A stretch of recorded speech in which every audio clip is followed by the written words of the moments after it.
The one constant that's been there the whole time has been young Earth creation. And it's, we are stubbornly still here. And that might embarrass a bunch of people, but it's because this is the natural way to read the text. And the deeper you go into the text, the more it makes sense. Sorry, no follow-ups. Apologize. I can't follow up? No. Oh, dang it. Okay. Yeah. They ask you how you are, you just have to say that you're fine when you're not really fine, but you just can't get into it because they would never understand. The young Earth creationist view that the Earth is only 6,000 years old and God created everything in 6 days. That view was not the only view in the early church, and that view had mostly died out, if not entirely, by about the 1850s. And then it had a revival because of Seventh-day Adventism. So in 1 Corinthians 15, it says Adam is the first man. Okay, fine, but read the context. It also says Jesus is the second man and the last Adam. Do we actually think Jesus was the second person created?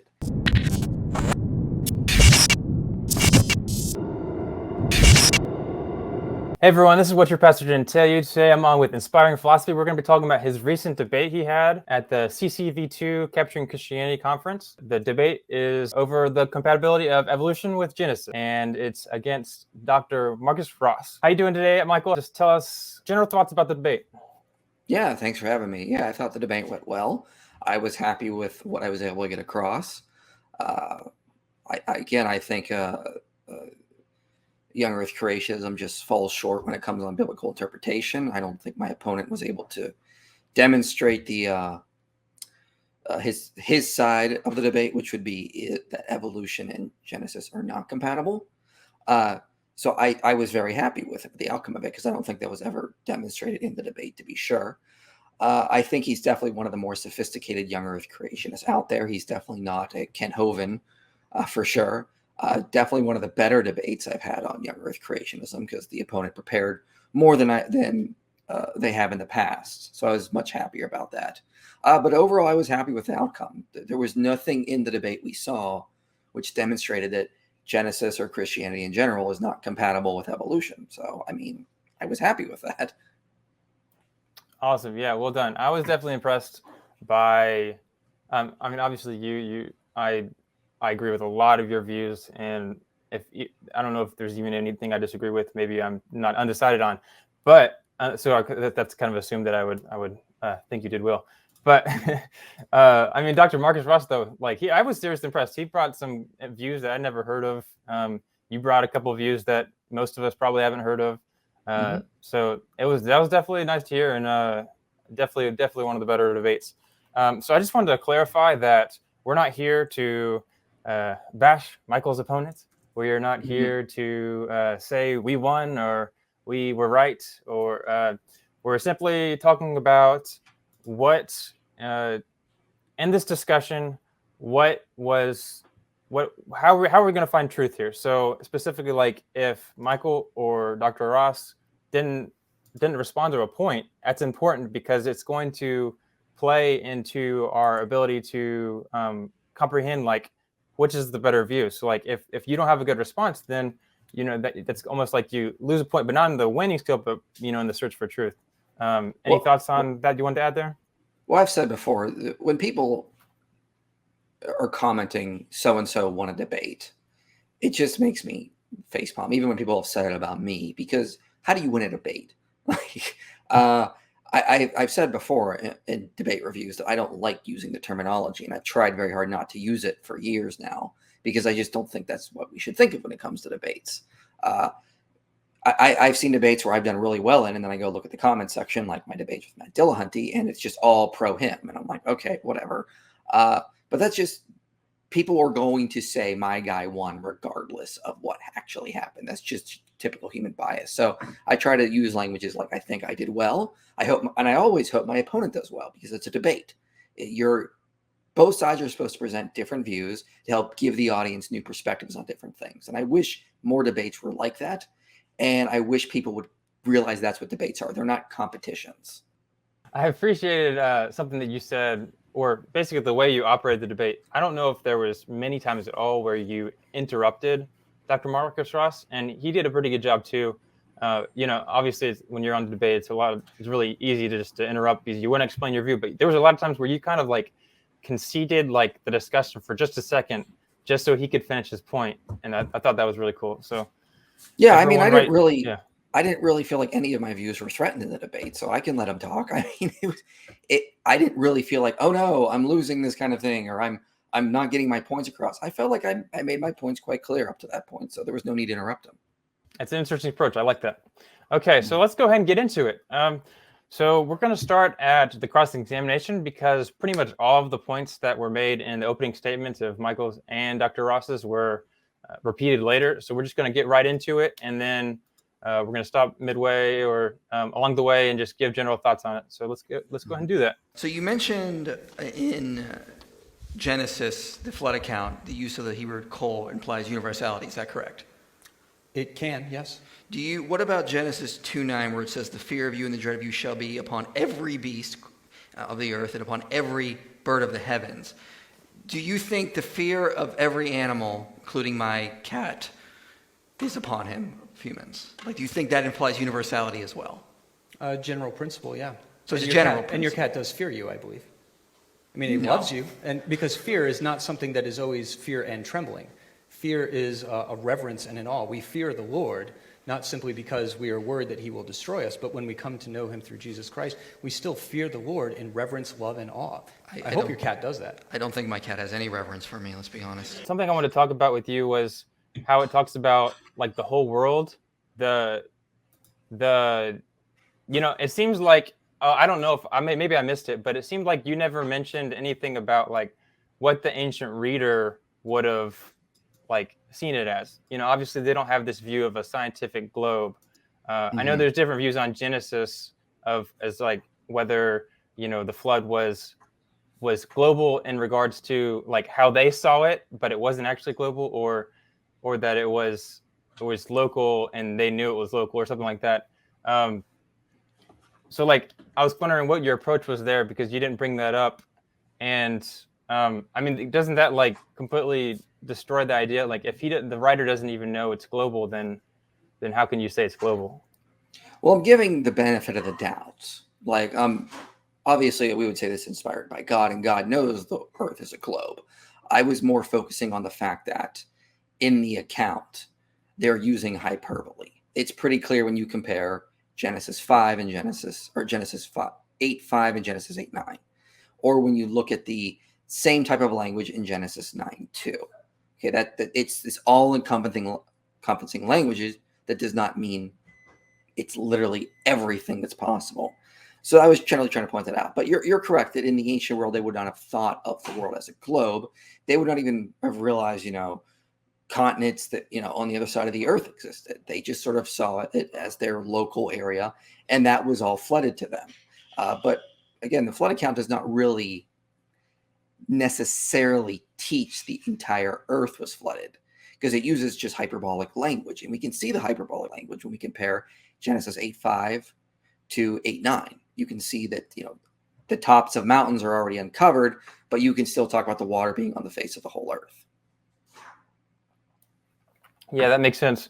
I think if you want to make the argument that the flood was local, you have to say, I think it's really strong that if you bring all these different points of like, I guess metaphorical language to like over drastic, kind of like Revelation does, where it's like hyperbole, like super big, everything's going wrong, everything's going crazy, apocalyptic language, that kind of stuff.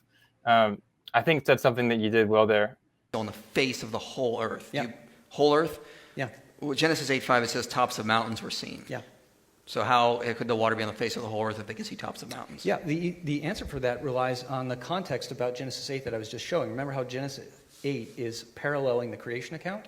So when the mountains rise, that is paralleling the third day of creation, and the waters of the earth are not yet in the seas where they ought to be. So the waters covering the face of the earth is an indication that the waters are not where they should be in the seas. They are still over the land itself. So you're reading that a little too woodenly here of saying, oh, because there's mountains, the water's not covering the earth. No, the water's all over the earth. The mountains are rising. The flood is going down, but there's still no place for the dog to go. But you would agree it's not hyper-literal. There's still land is seen, correct? Like mountains or land. Would you agree? Yeah. Okay. But also the water is over the earth. Correct. So that's exactly what the text is telling us. But not the whole earth. No, well, the whole Earth, as far as there's water everywhere, and there's peaks and mountains that are showing up. Okay, I'm gonna move on. You guys talked about the dove, that it wasn't at the, it didn't ever get to the land, and then it comes back, and then later it talks about how the waters were were visible. So like it doesn't make sense to say that if the waters were visible, or it doesn't make sense to say the tops of the mountains were visible if the dove couldn't get there. So what were you thinking? Like you kind of like moved on, but like what do you think about that view that Dr. Ross gave there? Well, I didn't fully understand what he was getting at. It didn't really make sense. He conceded that the mountains were seen. Now, obviously, the dove couldn't get to them. It was too far away, and I accept that. But that's not the point I was trying to get at. The point I was saying is what the author says. The waters were still on the face of the whole Earth. Okay, you can't say that and it be literal if there's actually, you can actually see dry land in the distance, tops of mountains. So I moved on to that point because I kind of feel like I got what I needed out of there. This sort of special pleading, yes, the flood account is all encompassing, but not when it comes to 8, 5, and 9. Then we have to be a little bit more charitable with it. I'm like, okay, you can't have it both ways. It's either encompassing the entire globe when it says all the Earth, or you got to accept that, there's a little bit of hyperbolic language in there. It's like, and that seems to be what happens when we compare 8, 5, and 8, 9. Yeah, well, does his solution actually solve the problem? Because in this situation, the dove still doesn't have a place to land. Yeah, I don't think his solution solves the problem because, again, it's what the author is saying. The dove found no place to set its foot because the water was still on the face of the whole Earth. If the author would have said the dove found no place to set its foot because the mountains or the dry land was too far away, that would be a different story. But that's not what the text says. So we have to go on what the author is saying. So Dr. Marcus Ross, he makes this really big point in the video that the Genesis 8 and then Genesis 1, it has all these parallels. You have Noah, and you have all these different like things that seem to happen, and it'll be on the screen, but all these different similarities. And my question for you is, what do you think that is? What do you think? Like, why do you think explains that view the best? Well, there are a lot of similarities between Genesis 1 and Genesis 8. Genesis 8 is sort of like parroting the creation account and sort of following the same sequence. And scholars have pointed this out for a long time. That does not mean, though, the entire world was flooded. That's a logical leap. For example, the Temple of Solomon was meant to be a mimic of the cosmos as a whole. That does not mean the temple was covering the whole entire Earth. Just because you have something mimicking something that happened prior to it, that does not mean it's doing the exact thing. And also, we would be assuming, we would be presupposing that Genesis 1 is about the creation of all material things, and that Genesis 8 is about a recreation of all the things. It's not necessarily what's happening. And even on a Young-Earth Creationist view, you cannot take the account this is entirely a whole new recreation event. For example, the sea creatures would not need to be recreated because they were still in the ocean. Animals do not need to be recreated. They just exit the ark. Same with humanity not needing to be recreated. So although it sort of parallels the literary structure, Genesis 8 parallels the literary structure of Genesis 1, that does not mean it is doing it in the exact same way. It's sort of just parroting motifs to show that this is sort of God sort of bringing about the new land that was flooded and how it's going to just sort of be sort of like that kind of thing. I think you're reading too much into this if you think it shows that this was necessarily a global flood. The text does not necessarily show that. You have to read it into it. Okay, so it seems like there's three options here, okay? Each of the points happened purely by coincidence, and the writer simply is trying to include the details that are similar, kind of like some people say in the Gospels. Another option is to say that it all happened miraculously. Like, whoever the writer was just recorded what he saw, and it just happened to match it. And of course, you have to ask, like, why would God do it just to make a literary point? Another option is to say that the writer was just making a literary point, and it didn't actually correspond that way. or you could just say that we're just seeing things in the text that aren't there. So like, I mean, I'm specifically thinking of things where it's like Noah does what God commanded, or Adam transgresses. Like you have opposites, but then sometimes it's Noah walked with God and Adam hides when God walks in the garden, or they both have 3 sons. Like you have these weird similarities that don't seem like just a coincidence. So what do you think about that specifically? Well, I think we should compare this to what Jesus does in the Gospels and what the authors do. They're constantly comparing him to the times in the Old Testament. Like Matthew is painting Jesus as another Moses. Mark compares Jesus often to the apocalyptic prophets. So Jesus' feeding of the 5,000 parallels the story that happens in the Old Testament. Jesus wandering in the wilderness for 40 days parallels Israel's wandering for 40 years. Often authors would see literary parallels that happen, and then they would make that connection, not making things up, just noticing the similarities and wanting to highlight them while ignoring the differences. So I think when the authors of Genesis are writing about Noah, they're specifically going to highlight the things we knew about him that paralleled Adam on purpose. They're going to see things during the flood account, and they're going to highlight that to parallel what they knew about Genesis 1. So that's often what we do. We do it today. Like you can see JFK being compared to Camelot. Sometimes modern presidents are compared to past presidents. I remember hearing news articles claim that Barack Obama was like Abraham Lincoln in a lot of ways, and then they would highlight similarities. This does not mean that they're literally the same thing happened, or it's all been planned out, or it's all been made up. It just means people see patterns, we'll see connections, and then we will not notice, or we won't highlight the differences as much. So I think that's what's going on as well here. Gotcha. So I just for the people that don't fully buy in. So I mean, this is a lot of coincidences, and not only that, but these are the 2 main people of the Genesis 1 to 11 narrative. You have Adam, you have Noah, the 2 biggest stories as far as like, I mean, maybe we're just drawing it out, but like, you know, Adam takes a big part of the narrative. Noah takes a big part of the narrative. Very influential people, and you're saying that it isn't a coincidence that it's there, but it is a coincidence that all of these facts line up. No, I'm not necessarily saying it's a coincidence. I'm saying that a lot of things happen in the past. Often we will just highlight the similarities and then just not mention the differences in the account. So, I mean, people will want to try to make a comparison between Barack Obama and Abraham Lincoln. And then they'll write an article noticing the similarities, listing them, but they won't notice or list the differences. And they're doing this to make literary parallels on purpose, to show how like he's sort of like the new Lincoln. Let me just highlight all the times that things lined up to show how he's the new Lincoln. Likewise, you can do the same thing with Noah. You may have longer or more exhaustive oral traditions about him, but when you write the account, you only are going to write the similarities down. That way you can make these literary parallels.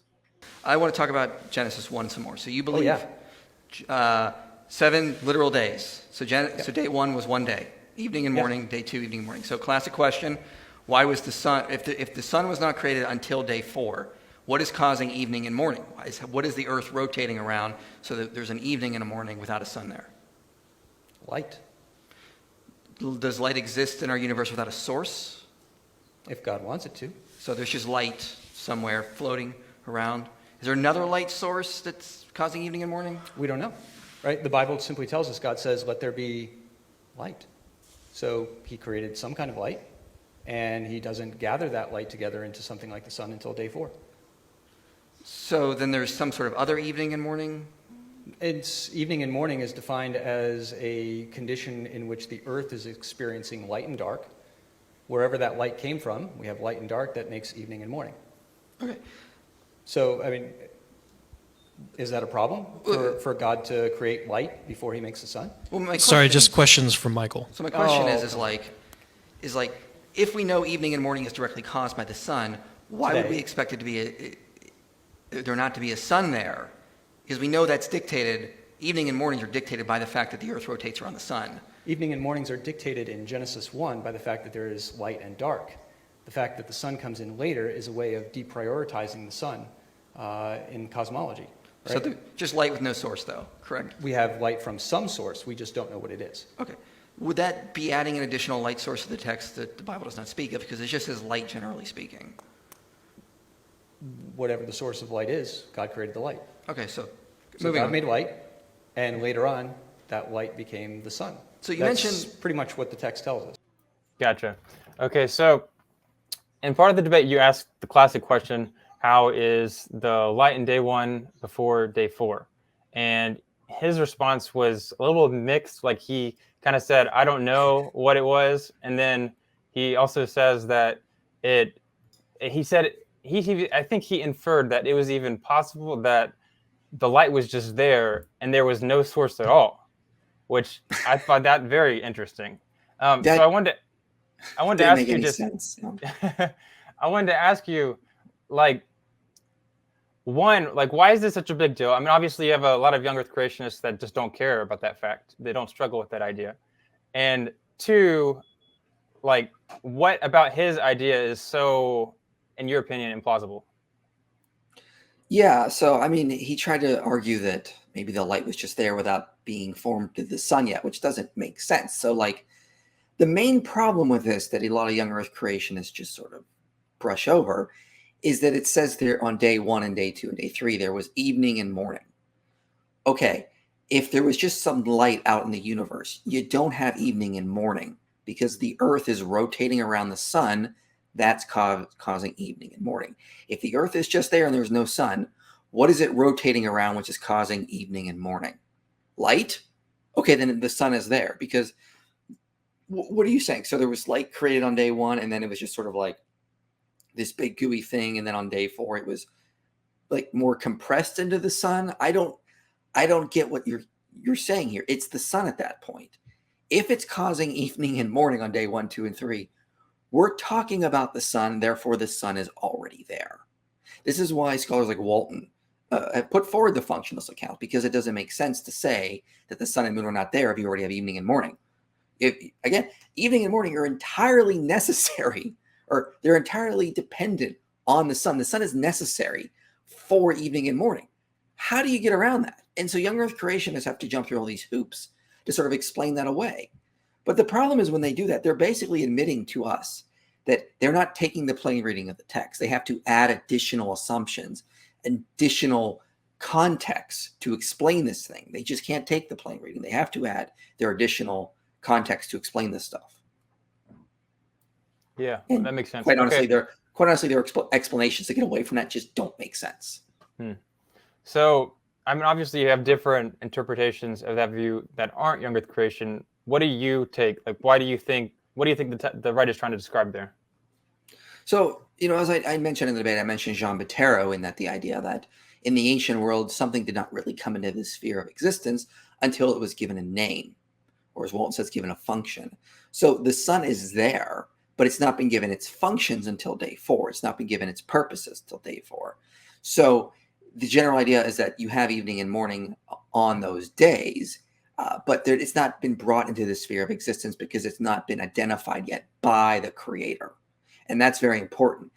And so we need to read that with that ancient cultural context. We cannot force our modern understandings of how things exist onto the text. That's just not how ancient authors would have thought of these things. Yeah, so you mentioned ancient Near Eastern context. So as you know, you have Egypt, you have Enuma Elish, you have other creation texts where before the sun is created, there's light. Like the main creator God is the thing that's shining, and then you also have God being explained in the same words. You have the Bennett Stanhope has talked about his little seals that show God's like the little light person. So you don't think that's a credible view, that what it's trying to point out is that God is giving the light? Well, what were you saying, that God is like the source of light in this instance? Yeah, because it seems like that's what the other creation texts are doing. So why wouldn't that be like some common belief?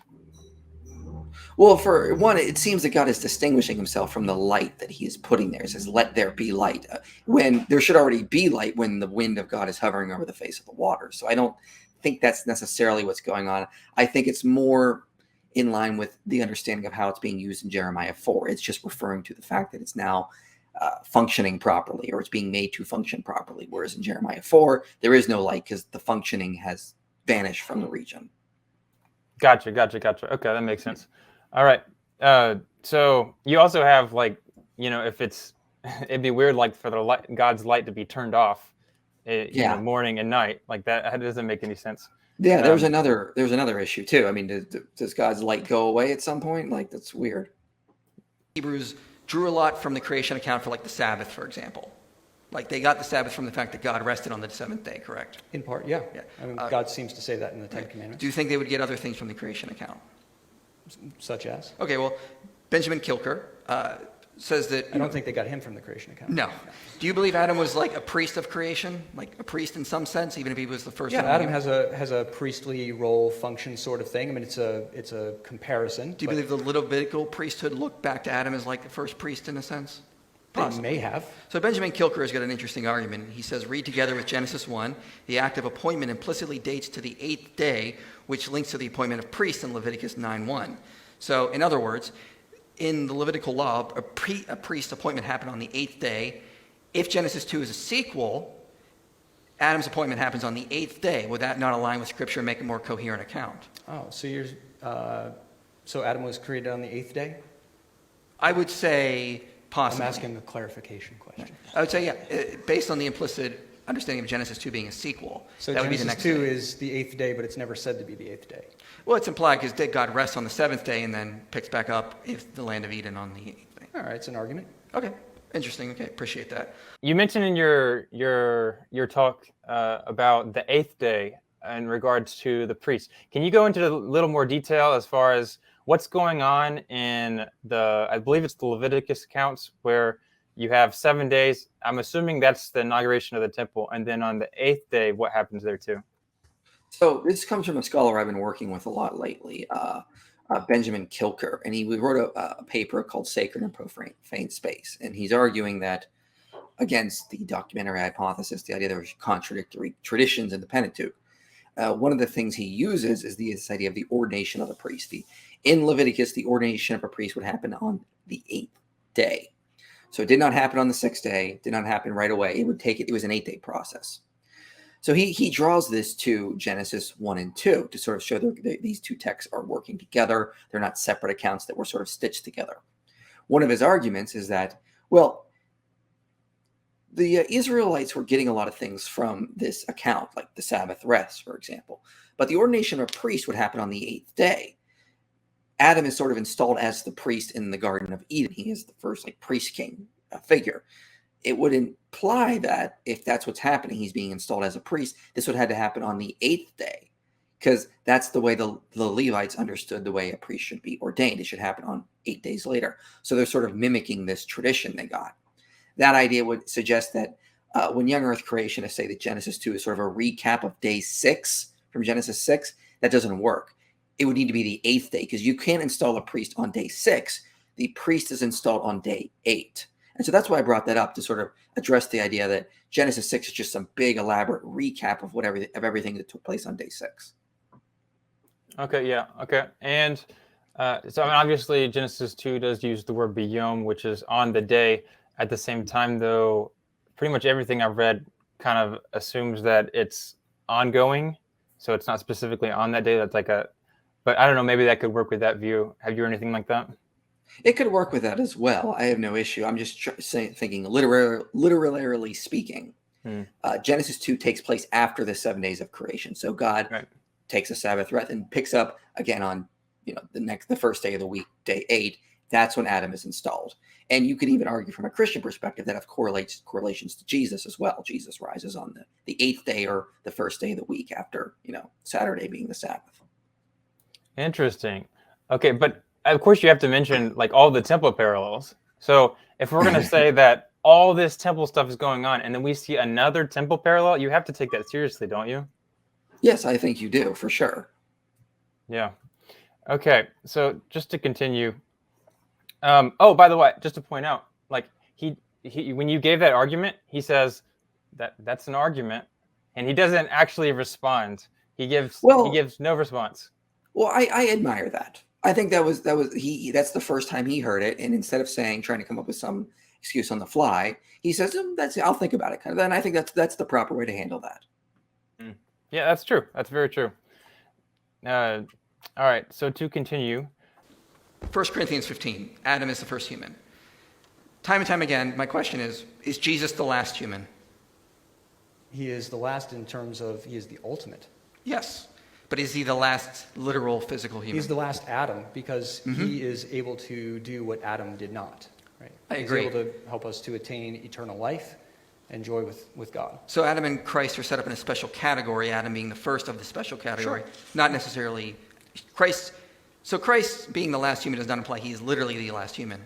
Why would that imply? Why would you use that verse to say that Adam is definitely the first human if the same language does not imply Christ is the last physical human? Okay, so the question might be put it this way: why does Adam have to be the first human and not simply an archetype?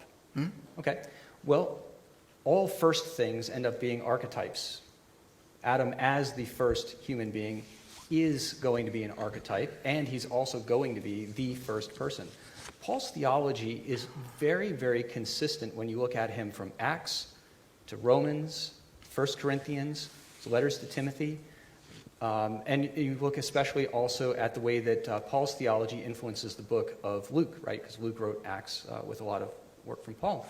And when we take a look at that, Paul's theology is really built around Adam as the first of all human beings. Acts 17, from one man God made every nation of men and appointed the places and the times where they would live. And that is a clear allusion to Adam. And he's going back to Adam and talking about that, not mentioning the name Adam because he's talking to a bunch of Greeks who haven't read Hebrew scriptures. They don't know this. So when we take a look at that type of argument in Acts, when we see that argument in Romans, when we see that argument in 1 Corinthians, reading Paul in some other way, as, for example, William Wayne Craig has tried to do in his book, Quest for Historical Adam, results in a rather, if you're trying to parse out, could it have been this way or this way or this way, it's all Paul. We don't want to read him schizophrenically. He mentioned in the context of Romans 5, he talks about how all things are archetype, all first things are archetype. And he's trying to say that Adam is the first, like he's an archetype because he's the first. And that could be related to Paul's language. Do you agree with that?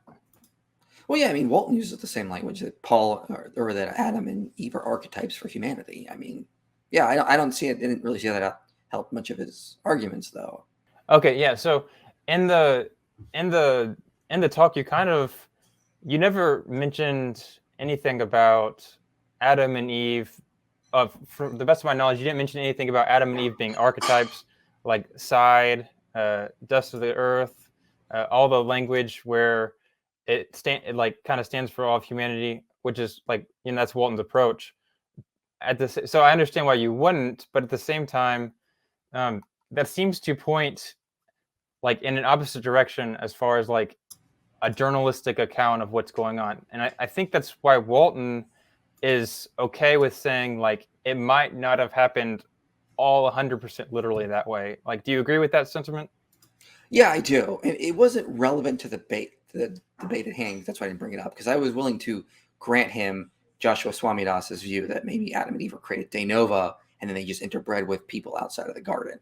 So I was willing to grant that for the sake of the debate, but I totally understand where Walton's coming from that, but it just didn't seem relevant for that time because Swamidass has basically demonstrated that they could have been created de novo and you could still have a typical mainstream view of human origins. Gotcha. And I don't know if you didn't have much of a chance to respond to Acts 17 that all came from Adam. No, there was a lot of stuff in the Q&A I would have liked to respond to. I didn't get to, but that whole thing about Acts 17, yeah, we agree all the nations came from Adam. When did nations start to show up? Not for long after Adam. Let's be fair about that. If you're placing Adam a couple thousands of years back, you don't have nations yet. You basically have hunter-gatherers, different tribal groups. But yeah, we totally agree. All the nations, especially all the nations by the time that Acts was being written, all the nations would have been descended from Adam. This is what Swamidass has demonstrated. So again, that didn't actually help his point either. Yeah.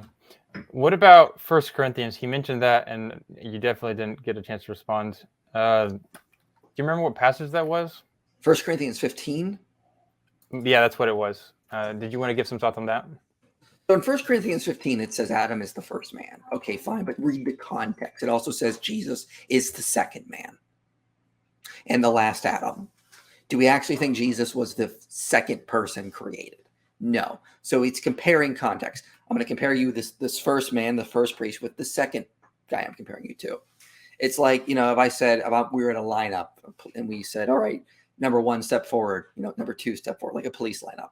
Let's compare the first person and the second person in the line. It's kind of like that. It does not mean he's literally the first man because the context dictates it. Jesus cannot literally be the second human. They shall surely die. Can you quickly clarify what you mean by that? Yeah, mot to mut. So in the day that you eat of it, that's in the day is the Hebrew construct beyom. It means of when, of the day, and it's basically an idiom of when. So when you eat of this, mot to mut, dying you will die. So that phrase mot to mut is used 13 times in the Old Testament, and every single time it is an indictment of certainty. A great example of where this is given and death does not follow immediately can be found in 1 Kings 2. Right. So you would agree that it's basically, in a nutshell, it's an absolute infinitive coupled with a finite verb.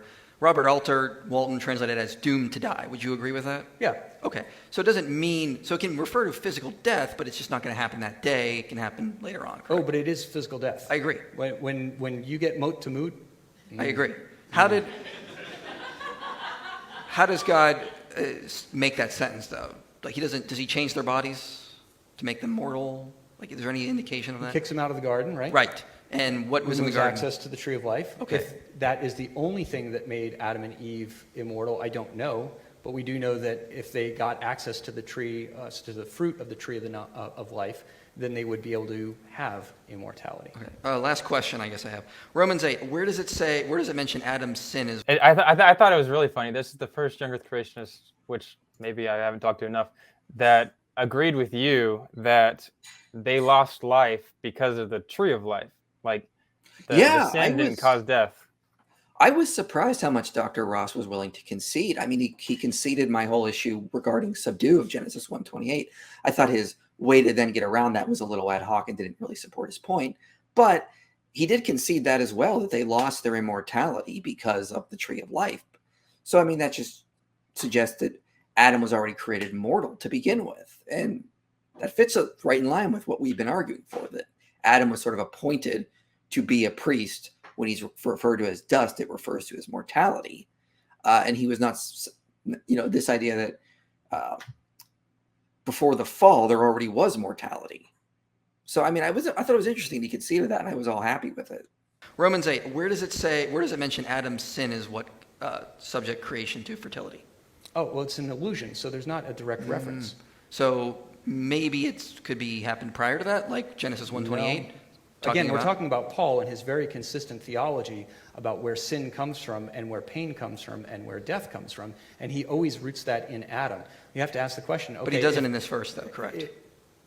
Right, because Paul's not always just going to blurt out exactly what you want. He's going to make allusions. This is how language works. And so in Romans chapter 8, what you got is the creation was subject to frustration, futility, etc., by him who subjected it. So who subjected it? Well, I think the implication would be God, wouldn't you agree? Okay, so when did God subject creation to futility? I would argue based on Genesis 1:28 prior to that. I'm sorry? Based on Genesis 1:28 prior to that. 128 prior to that. Because he calls humanity to subdue creation. It already needs subdued in that point. Oh, that's good. We'll get to talk about subdue because there's something really That's interesting time. going on in Genesis 1 with that. So Romans 8, he talks about, he basically like alludes to, that's the fall of the earth, right? He alludes to that, but he doesn't really give much of a strong argument for that. No, and I did call him out on the in the cross-examination on this. It doesn't mention Adam, or it doesn't say that Romans 8 does not say that creation was subject because of Adam's sin. It talks about how creation has been subjugated to issues, but it doesn't say when that happened. And I think this fits more in line with an actually a theistic evolutionist account, honestly, because we do agree that creation was subjugated or to bondage or corruption. And this is why God elected Adam and Eve to subdue it. In Genesis 1 and 128, all mankind is called to subdue creation. Adam and Eve are then put in the garden to be the priests over this sort of like this operation, and of course they fall. So now Paul is in the New Testament. He's saying now that Jesus has sort of redeemed us, now creation's been groaning for this point, this point of restoration. So that fits very much in line with the theistic evolutionist view. It just shows you that God has always been trying to work through humanity to make creation better. It was put on delay because of Adam, but now Paul can speak of it back underway because now Christ is the real Adam who has redeemed us, and he is the one who is the proper priest. Yeah, so you have that explanation, but it still seems like Paul's referencing something. So what is your explanation of what he's referencing? Well, we need to know specifically what you mean in terms of he's referencing. I think he's referencing the fact that creation has been long waiting for the sons to be revealed. The creation was subject to fertility, is what it says, not willing, but because of him who subjected it. So I'm not sure what you're referring to there. I don't think it doesn't specifically say Adam. Who subjected it? Well, I would say God has. And where do you get that? Well, I get it from, as I mentioned, Genesis 1:28. Okay. That creation was set up in a way so that humanity would subdue it. This is what Paul's talking about in Romans 8. The sons of God needed to be revealed because this is what creation has been waiting for, because we have been called through God to make creation better. And that was put on delay because of Adam's sin. But you can see this idea already in Genesis 1, this idea that humanity is called to subdue creation, that it's not in a perfect state. We need to go out and make it better. Genesis chapter 1, verse 1, you cite Michael Heiser and Homestead saying that this is a dependent clause that is dependent on Genesis chapter, verse 2. And yet you also favor Walton's functional view. You realize that those authors are not in agreement with one another about how to take Genesis 1? I'm aware that Walton translates it as in the beginning. I don't agree with him on that. I agree with it when he talks about the days. That's where I agree with him. But with Genesis 1:1, I don't agree with him there. Okay, do you realize that Walton translates it as in the beginning God created the heavens and the earth because his functional cosmology requires him to do that? I think within his specific framework, yes, but I don't think I have to take all of his framework there. I can take parts of it. That's an interesting approach there. So here we have, he brings up Genesis 1:1, and he said, the when God began to create, and he says that and Walton's view contradict. Now that was like I don't know what to say about that. I really don't. It was funny because it was there was the questions. So you're not going to ask a question like, how does that contradict? I don't know, maybe you could approach it a different way, and I don't know what you think about that, but he says, yeah, I couldn't answer that question, unfortunately. Yeah, it's like, don't you think it contradicts? And you're like, no. And it's like, okay. Well, I think it contradicts. Well, Robert Homestead says he holds to the temple inauguration view when I've asked him privately, and he's the one who's been putting forward this view. I think the dependent clause reading of Genesis 1:1 only strengthens the temple inauguration view. I think it only helps it in my regard, in my belief. So I'm not really sure what he was going on. It was really kind of a weird thing for him to do, because he then at the end mentions scholars like Heiser and John Day that he cites, and he doesn't agree entirely with them on their readings of Genesis, but he was able to cite them. And I was like, well, wait a minute, you weren't trying to attack me because I didn't agree entirely with Kenneth Matthews or Walton, but here you are at the end of the debate citing John Day, who you don't entirely agree with it. So it's okay for you to cite someone you don't entirely agree with, but if I cite someone, I have to agree with them 100%. That's a double standard, Dr. Ross, and that's not the way we do this. So unfortunately, I didn't think that was a very fair assessment. Yeah. Well, okay. First of all, I interviewed John Walton. I asked him specifically about when God began to create, Bereshit in the contract, and he says, yeah, that supports my view. Great. If that's the way that it should be translated, that leads even more to support the view that I take. It doesn't have to be translated that way to support the view that I take. But if it is translated that way, fine. That makes my position even more firm. I was like, yeah, and two, it reminded me of the James Fodor, the debate you had with him, where that was like half the debate, like, oh, you're misrepresenting him, and then, or said person, it's like, I don't have to agree with everything. Yeah, I don't understand this attack because you'll see people like Dr. Ross do this themselves. They'll cite scholars like John Day, who they don't agree with, on a specific point of agreement. But then they'll turn around and go, oh, but you can't cite him because you don't agree with him 100%. That's a double standard, and that's not fair. Like, that's a ridiculous sort of setup. Yeah. But maybe I misunderstood him. Maybe. So you quoted Matthews, and that's really interesting about bara, because you mentioned that he says, bara doesn't always have to mean physical creation. I agree. Are you aware that he believes bara does mean creation ex nihilo in Genesis 1? I am aware, but again, that's something he has on the top of the text. Okay, so you quoted him in order to support your idea that bara could mean other things without following through his detailed excursion of why bara means creation ex nihilo in Genesis 1:1? I'm basically saying, look, this guy even admits this does not necessarily refer to new material creation. It can refer to new activity. So he may give these other arguments I don't agree with, but here I'm only saying, look, even Matthews will say, hey, this can refer to new activity. Matthews is simply saying that the word bara can have a range of meanings, Right. but he then says the context of Genesis 1 dictates that meaning because context dictates meaning. So this sounds like it's a guilt by association. I can agree with certain scholars here. No. Not agree with them entirely. In this case, it's a question of scholarship because you're presenting Matthews as if it's part of an agreement text with you, and yet 13 pages later, he's saying the exact opposite of what you're saying you can do with the text in that point. So is Matthews saying it can refer to new activity? Yes. Okay, that's all I'm saying. I did not say he agrees with my entire interpretation. No, but he definitely makes the point that it means creation ex nihilo, and you're putting him in a position where it looks like he supports what you're saying. I think he's adding his modern context, and there's nothing in Genesis 1 that would necessarily imply that. Yeah, so really didn't get much of a chance to, talk about what bara and Assam means. He didn't challenge you on that, which I found interesting.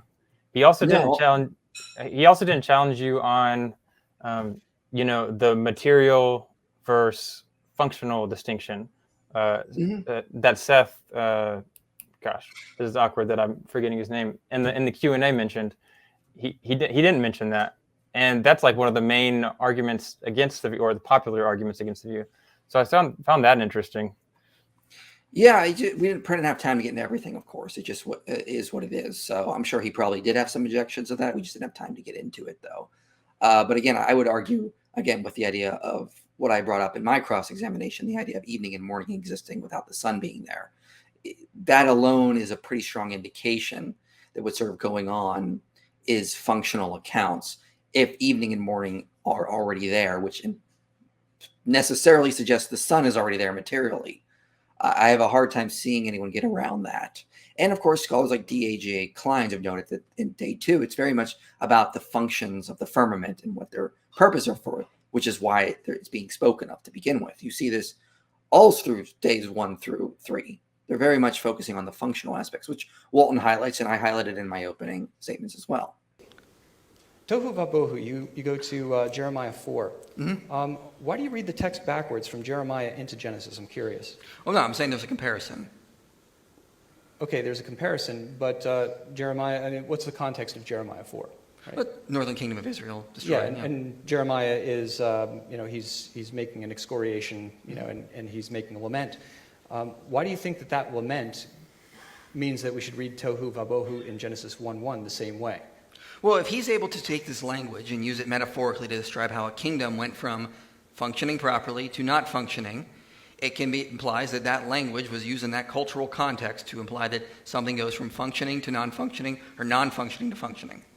Yeah, but the entire premise of there's a ton of creation imagery in that passage of Jeremiah 4. He's clearly borrowing from it to make a new type of argument. So why argue backwards from Jeremiah and then say, well, this is how we can understand what bohu means in Genesis 1? Well, I'm a little confused here on what you're trying to say, but I'll try to answer as best as I can. Sure. So basically what I'm saying is look, someone in that culture, someone who wrote part of Scripture, was able to take this same language and use it in a metaphorical sense. Doesn't mean material annihilation in how he's using it. So if he understood this language, it could mean that way. It's like, for example, if I said, I saw a car flying down the road. Okay, I'm obviously using flying metaphorically. If I got it from like a line in a book about, it likely implies that if you were going to see it somewhere else, that's also being used metaphorical. Doesn't mean I'm getting it from someone who used it literally to begin with. Likewise, Jeremiah could be doing the same thing. Okay, so Jeremiah can use the same word in a very different way than what it means in Genesis 1. He could, or he could be using it the same way. Yep, metaphorical language. That's the point. Right, yeah, the metaphorical language usually goes in a different direction than the original. So, well, here's the thing. Unless you've got a flying car. Well, I mean, if we have metaphorical language, if I'm using metaphorical language up here, like I said, don't screw the pooch, something like that. All right. You obviously mean that we understand that's an idiom in the culture, okay? We don't mean that if I got it from, I heard someone else say it, that they were also using it literally. It'd be horrible. But you get the point. I mean, you can see how some people can use metaphorical language that they got from other people that were also using it in a metaphorical sense. Mm-hmm. Yeah. So, and in reference to Jeremiah 4, you have all this creation language, the Israel's, being defeated or whatever, the world's going to end kind of thing. And you guys talked about, well, one, he mentioned, Dr. Ross mentioned that he's clearly borrowing to make a new type of argument.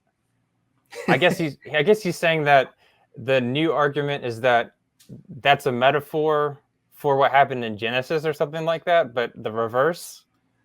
Well, I mean, how does he know that? How does he know that Jeremiah would have thought of Genesis 1 as literally, and then he's going to use it metaphorically?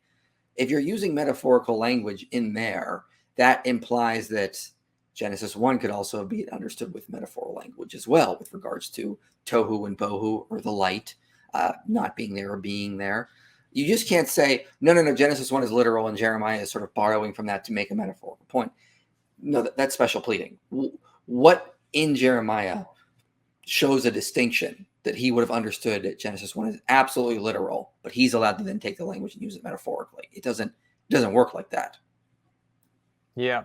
So I want to get into specifics here. What do you mean by metaphorical? As far as you mentioned tohu babuhu, but isn't that the disorganization that Walton refers to? That's not maybe not the chaos, but the unorder or disorder. It refers to a sort of disorder, or I'm being unproductive. Robert Alter translates it as welter and waste. So now he says in verse 23 of Jeremiah 4, I looked on the earth and behold, it was without form and void. So it was welter and waste, let's just say. Okay. I don't think the land was literally wasted. I mean, people came back and were able to use it. We know people were still in Samaria using the land. It was not a total waste. He's using it to describe how the northern kingdom is not functioning as it was supposed to. It's become a waste because of the lack of functions now. He also says, in the heavens, and they had no light. Okay, the sun was still shining on the northern kingdom of Israel. This is referring to the fact that the light of the functions of the northern kingdom have sort of gone away. That kind of idea. I looked to and fro and there was no man. We know that's not true. We know there were still humans there. It mentions it in, I believe, Kings, for example. There are no birds in the air. Or do we really think that? No, it's using the sort of language, again, to describe it that, the northern kingdom was functioning, and then after the Assyrians came in, it was not functioning as it was supposed to be. So I think that's what Jeremiah is doing here. And if Jeremiah can use that language to describe northern Israel, why couldn't God use that same language when it comes to the earth of Genesis 1? So Adam and Eve, I presented a number of different arguments for why we should be reading Genesis 2 as part of Genesis chapter 1. What do you do with the fact that the genealogy of Genesis chapter 5 blends the two of these things together such that they read as a unity, that Adam is the first man? I'm so glad you asked me that. Great. Okay, so first of all, I'm not rejecting the scriptural view. I mean, rejecting your interpretation of the scriptural view. I want to be clear on that. Now, with Genesis 1 or Genesis 5, okay, so you mentioned this. For one thing, it mentions language that we don't see in the earlier accounts. It says, for example, I will call them man, both male and female. We don't find that anywhere in there. Now, let's compare this to Exodus 5:1-7. All the descendants of Jacob were 70 persons. Joseph was already in Egypt. Then Joseph died, and all his brothers, and all that generation. Notice it does not mention that Jacob died. Are we to assume that, no, but it mentions all that generation died, and it implies it happens after Joseph. Are we to assume that this contradicts Genesis, and it says that Jacob died in that generation, because it refers to the generation that went down to Egypt, that he died after Joseph? I don't think so. I think we cannot read too much into these brief statements and imply so much from them. Genesis 5:1-2 is just giving us a brief recap of things that's already covered in much more detail prior. Look, Adam is a human. Humans were made in the image of God, male and female. He's able to pass his likeness down to his sons.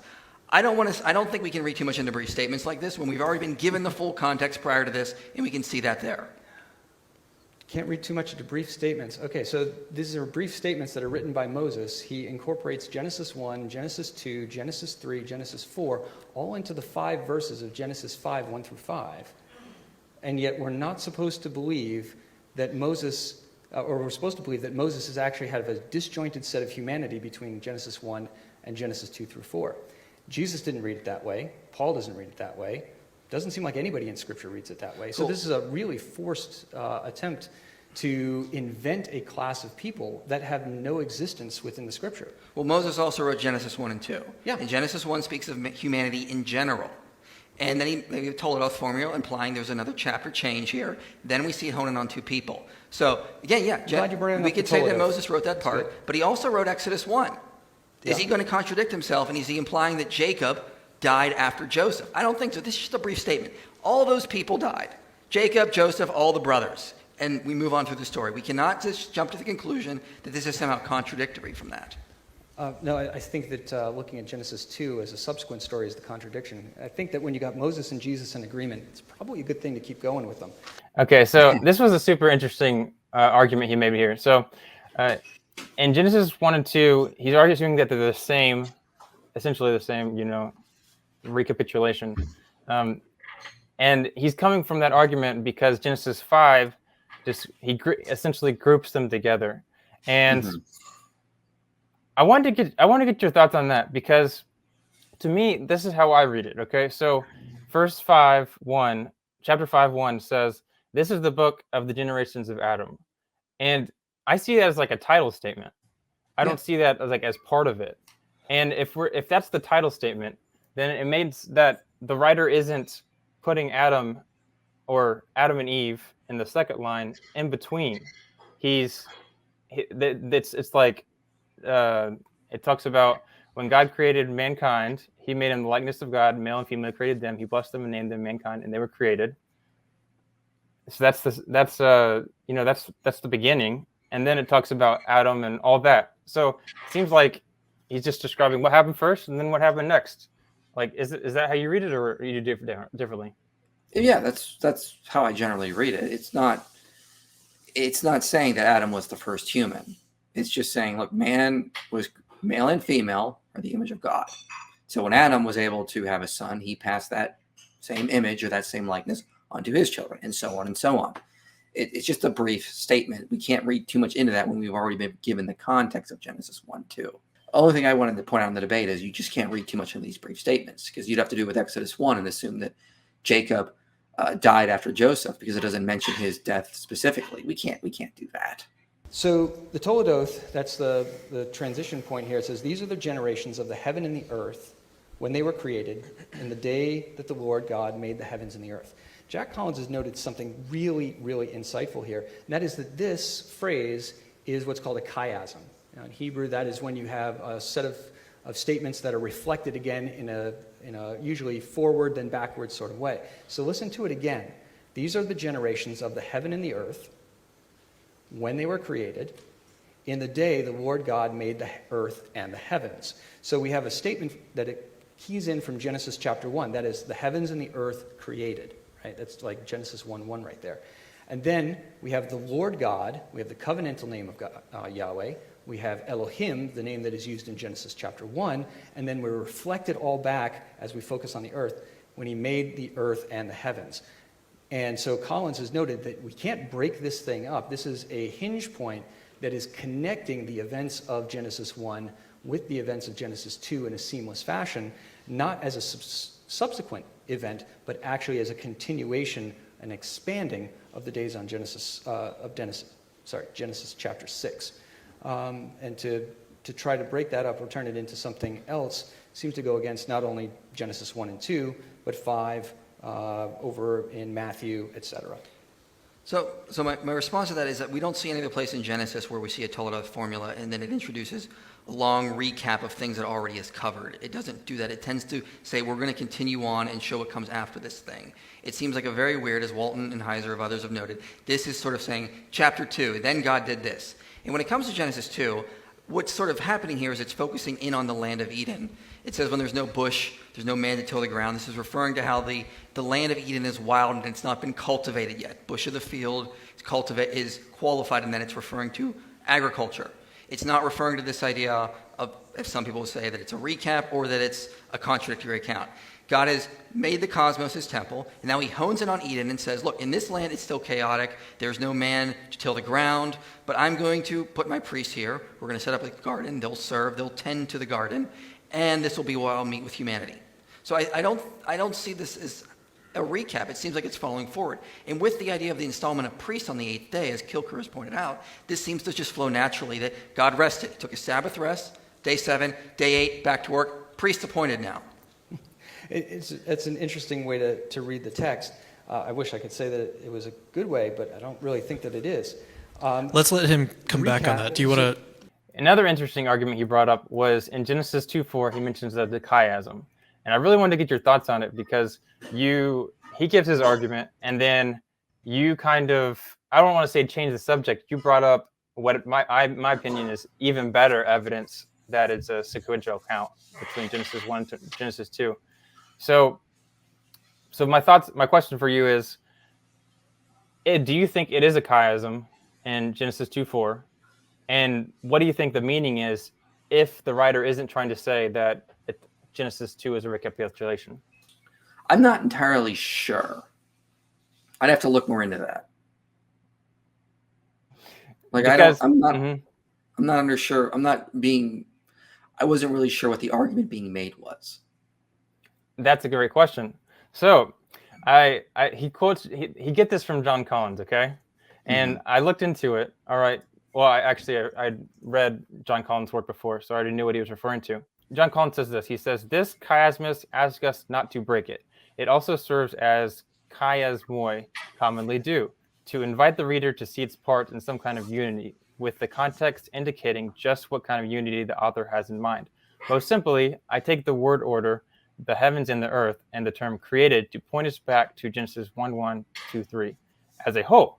At the same time, the change in the divine name from God to the Lord God points us to the section that follows. On this change, see below. And then he says, I conclude this particular chiasmus urges us to read Genesis 1:2 together.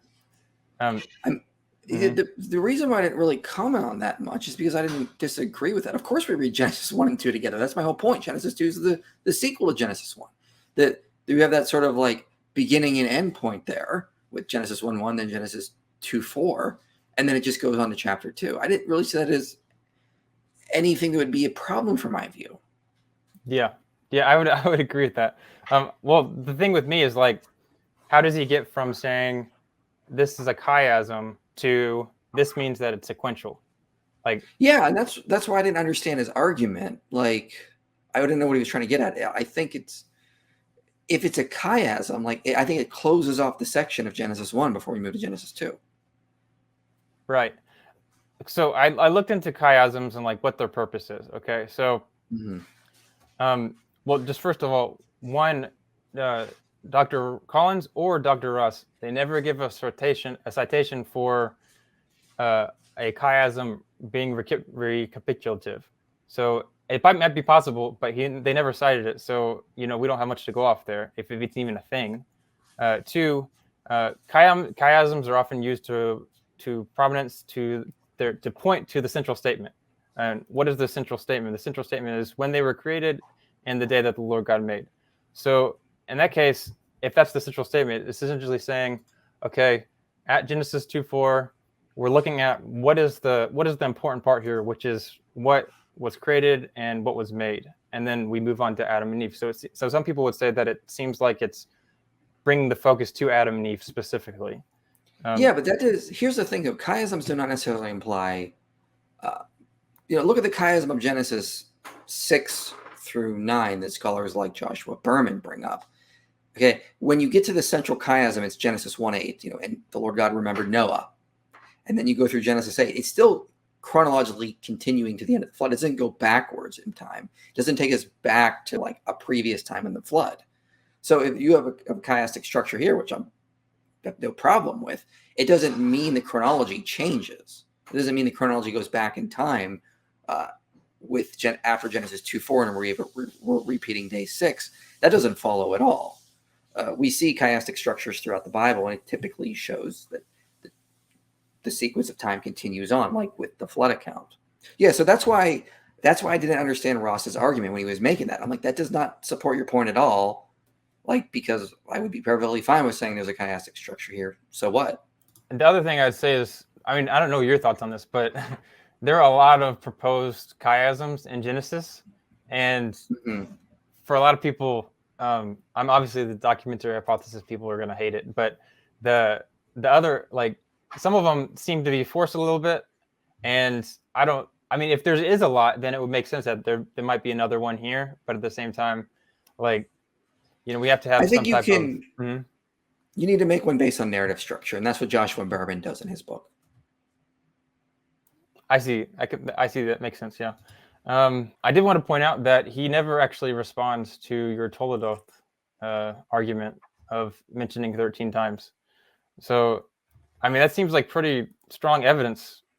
So maybe what Cameron did kind of change the subject a little bit there. So maybe that's why he didn't. Yeah, that's fair. I mean, again, we couldn't cover everything, but I mean, if you got a Toledoth, it's sort of like a chapter marker, or it's always introducing what comes after that person. So if you have a Toledoth with the heavens and earth, it should be introducing what comes after the heavens and the earth. What comes after the heavens and the earth? Well, Eden, the creation of Eden, the specific land area where the temple is going to be. And I think that sort of shows us Genesis 2 is picking up after the Sabbath rest on day 8. Same thing with the ordination of a priest. Adam is placed there in the garden to be the new priest. I think it just sort of follows as a sequel. I think there's a lot of things that point to that. Toledoth being one of them for sure. Yeah. And I mean, if that's the strongest evidence, if you don't respond to it, like, I don't know how you can say that your view is more probable. Yeah, I have a hard. Here's my thing: is that with Young-Earth creationism, they're really starting to lose ground in biblical interpretation now, especially with Genesis 1:1 now. Now that Homestead's work has come out and Jack Sasson, as well as some others, they're starting to lose ground in biblical interpretations. Young-Earth creationism is a degenerate research program, to borrow language from philosophy of science. Where are they? Like, where does Young-Earth creationism have the edge? Well, it's not in geology. It's not in paleontology. It's not in astrophysics. It's not in biology or genetics. It's not in any form of science. And then go to ancient history. There aren't any Egyptologists that accept the Young-Earth creationist timeline. And I mean real Egyptologists, ones with doctorates. Same with Assyriologists. And now they're losing grounds in biblical interpretation. It just seems like there's no reason to hold to this Young-Earth view anymore. The only reason we hold to it is because we're holding to the tradition of our elders. This is how our grandparents interpreted it, how they understood it. But that doesn't mean we have to.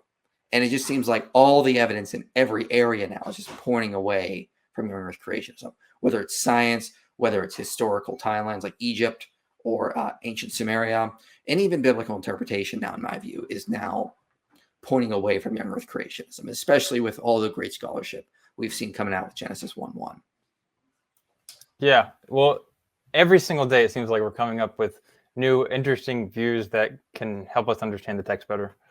Right, God tells them to subdue and have dominion, and he tells them, I want you to eat plants. Okay, and he tells the animals, I want you to eat plants as well. That seems rather peculiar. As we go into Genesis or if we take a look at Genesis 1 as a whole, we might ask the question, how does God subdue the world, right? In his creation of it, is there any violence? Right? Does God engage in any violence with the world? Is there any sort of mechanism, kind of like in other ancient pagan accounts of the creation of the world? There's often a lot of violence. God doesn't seem to have any sort of struggle with the world. Well, when God commands Joshua to take the promised land, he commands violence. Yeah, but I'm talking about in creation week, right? In order to understand what a word means, where it is, we have to investigate its context first before we go somewhere else, and we can go elsewhere to help us. Like I said, everywhere else we see Khavash. That's a hard word. In Genesis chapter 1... He's giving humanity. So same thing with Joshua. Subdue the promised land. Humanity, subdue the earth. Right. There's Canaanites in the promised land, and they're not nice. So... But in Genesis chapter 1, what's there that's not nice? Well, the interaction that we're supposed to have with animals is non-predatory in Genesis 1 because we're commanded to eat plants, and they are as well. God's very specific about that. Again, the context of Genesis 1, God's creation of the world involves no violence, no forceful subjugation, no warfare with the world or with other gods, stands in total contrast to everything else in the ancient world. And then in Genesis chapter 2, how do we see mankind engaged in dominion and subduing? Right? So subduing refers to the earth. How does Adam subdue the world that he's in? He tends a garden. Okay, that's violent stuff right there. Right. Okay, Now, but I think you're kind of just not. reading No, this no, perfection but then reading we have back to into see the text. how is dominion approached? And dominion is approached by Adam naming animals. That is the way that he is shown to have dominion over them. If you take a look at Genesis 1, it's fascinating because Genesis 1, God names things, right? He names the light, he names the dark. On day 2, he names the sea, and on day 3, he names the land and the seas. On days 4, 5, and 6, God names nothing. Not a thing.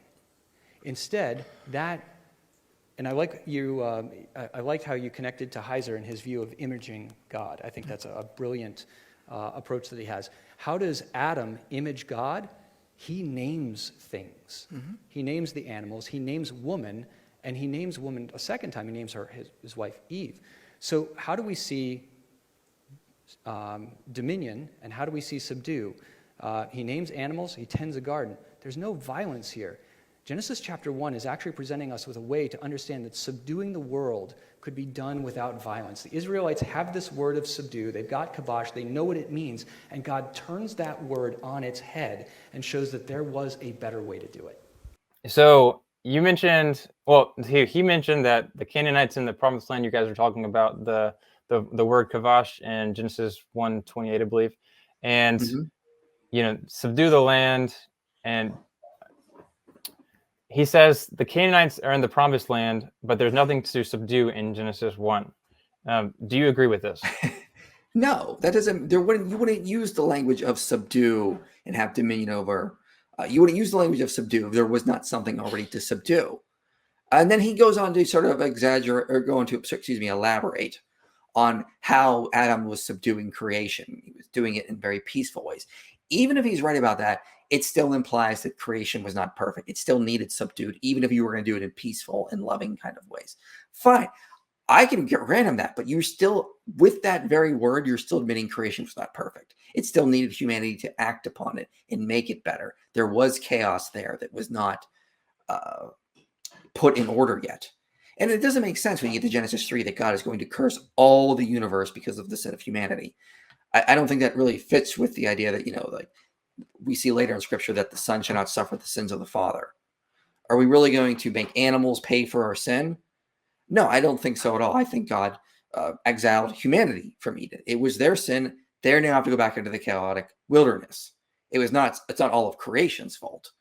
And so I think the language of what we see and the theology we get from this points to the idea that creation was already not in a perfect state when Genesis 1:28 is uttered.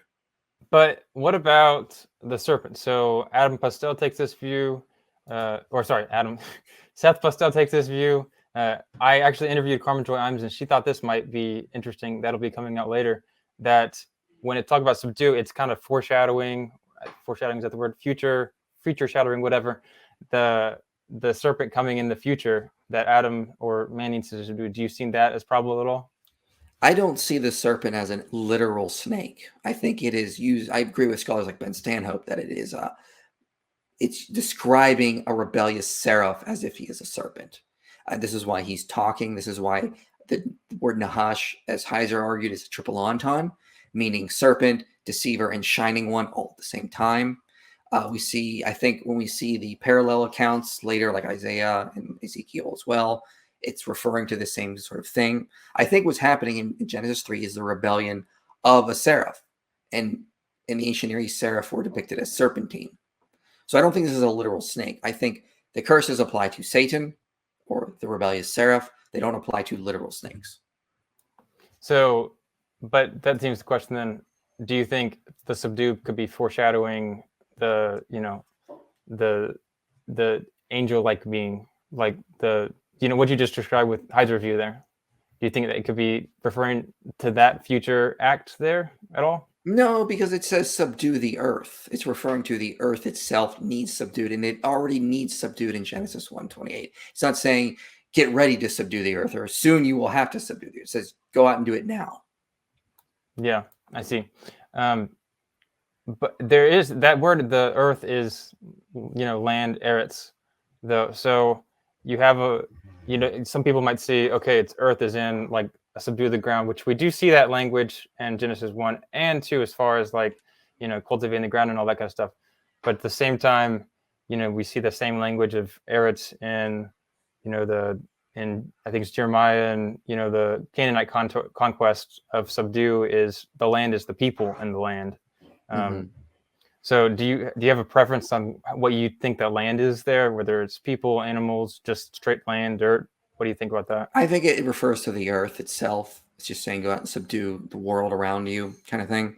I tend to favor that, but I'm open to that being a difference because I know that word is used, has multiple meanings. I'm more focused on the actual verbs itself. I think that's more important in what God is trying to get across. I want to respond, but I also want to say really quickly, even interestingly enough, Robert Alter notes that the word for helper in Genesis 2 refers to someone being like a military sustainer. Eve is much more of a role than a helper. But I think Except Bible for when God never talks said- about being our help. So when you talked about helper, Heiser, the word military sustainer for Eve, he says, and I don't know if you heard it because people were talking. He says, except when God talks about being our help. So essentially, God is the helper. So maybe that's what it's referring to, that Eve is like the helper, like God is. It's not anything to do with the military. Do you have a response to that? I'm getting this from Robert Alter in his commentary and translation, where it says the word specifically used for helper in Hebrew elsewhere refers to the idea of military sustaining. That's how that specific word is used. And so Robert Alter is pointing out that Eve is far more than just some sort of, helper with the gardener. She's actively involved in the strategic planning of the subduing of the earth strategy. She has much more prominent role than that. Gotcha. So back on the Subdue Khavash. So he doesn't actually, it doesn't seem like he responds to it, but he also says that it's almost like the opposite. Like Khavash is that that God is showing how to actually Khavash. Even if, yeah. Oh, go ahead. I was just going to say that I was very confused by that, because language is determined by how it's used. And if every single other time it's used, which is a lot of times in the Old Testament, it's always bad language, which he agreed with, then it seems very odd for him to come up with his own meaning here in this one specific passage. And it's actually the reverse of it. Well, even if he's right, that doesn't change anything, because again, Adam is still subduing the creation, even if he's doing it in peaceful and gentle ways. Fine, but that still implies creation in itself needs subdued somehow, even if you're going to do it in very gentle ways. You're not doing it like in terms of like a war conquest.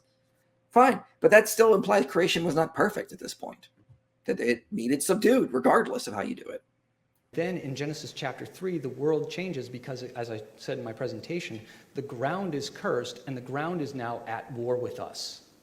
Thorns and thistles, which if you live in the ancient world and you can't go to Lowe's and get yourself a set of leather gloves, thorns and thistles are a serious impediment to doing work.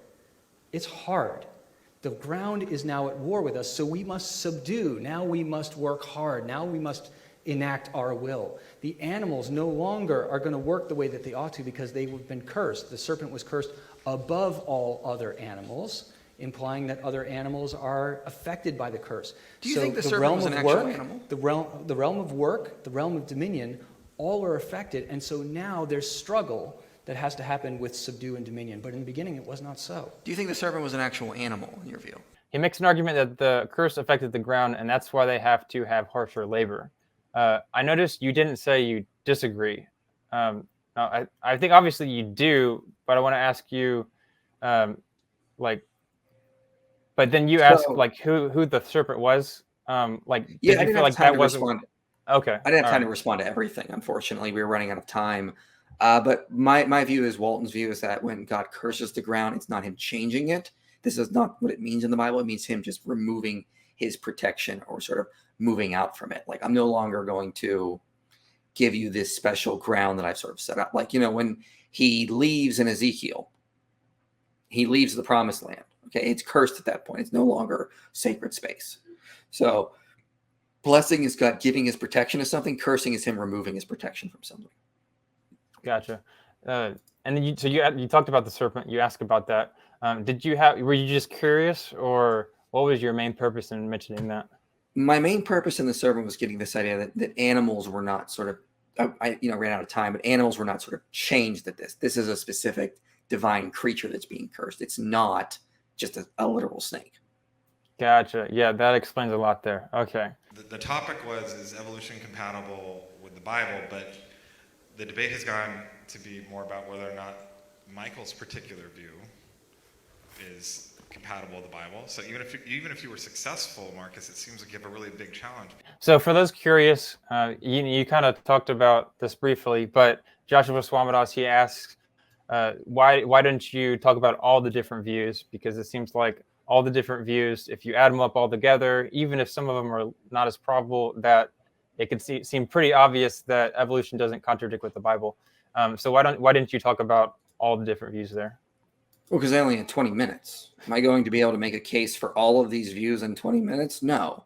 The best I could do is just mention them briefly, and then the audience would have been left wondering, okay, but how does that handle this issue? How does the day-age theory handle the issue of death, or Adam, or these other issues that are all surrounded the issues when you think of theistic evolution? So the best thing I thought I could do is just present the view that I tend to hold to and show how you can have all the core doctrines of Christianity and still hold to evolution.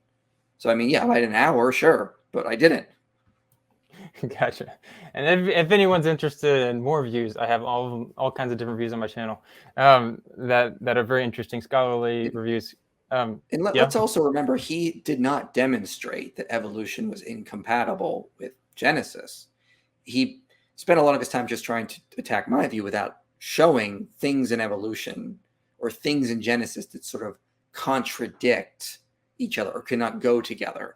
We never got a good demonstration that they could not jive well. So, the focus sort of became down, is my view compatible with Genesis, unfortunately. But at the end of the day, I don't think there was anything really shown to show that it is not. And he even agreed that I take a high view of Scripture before the debate.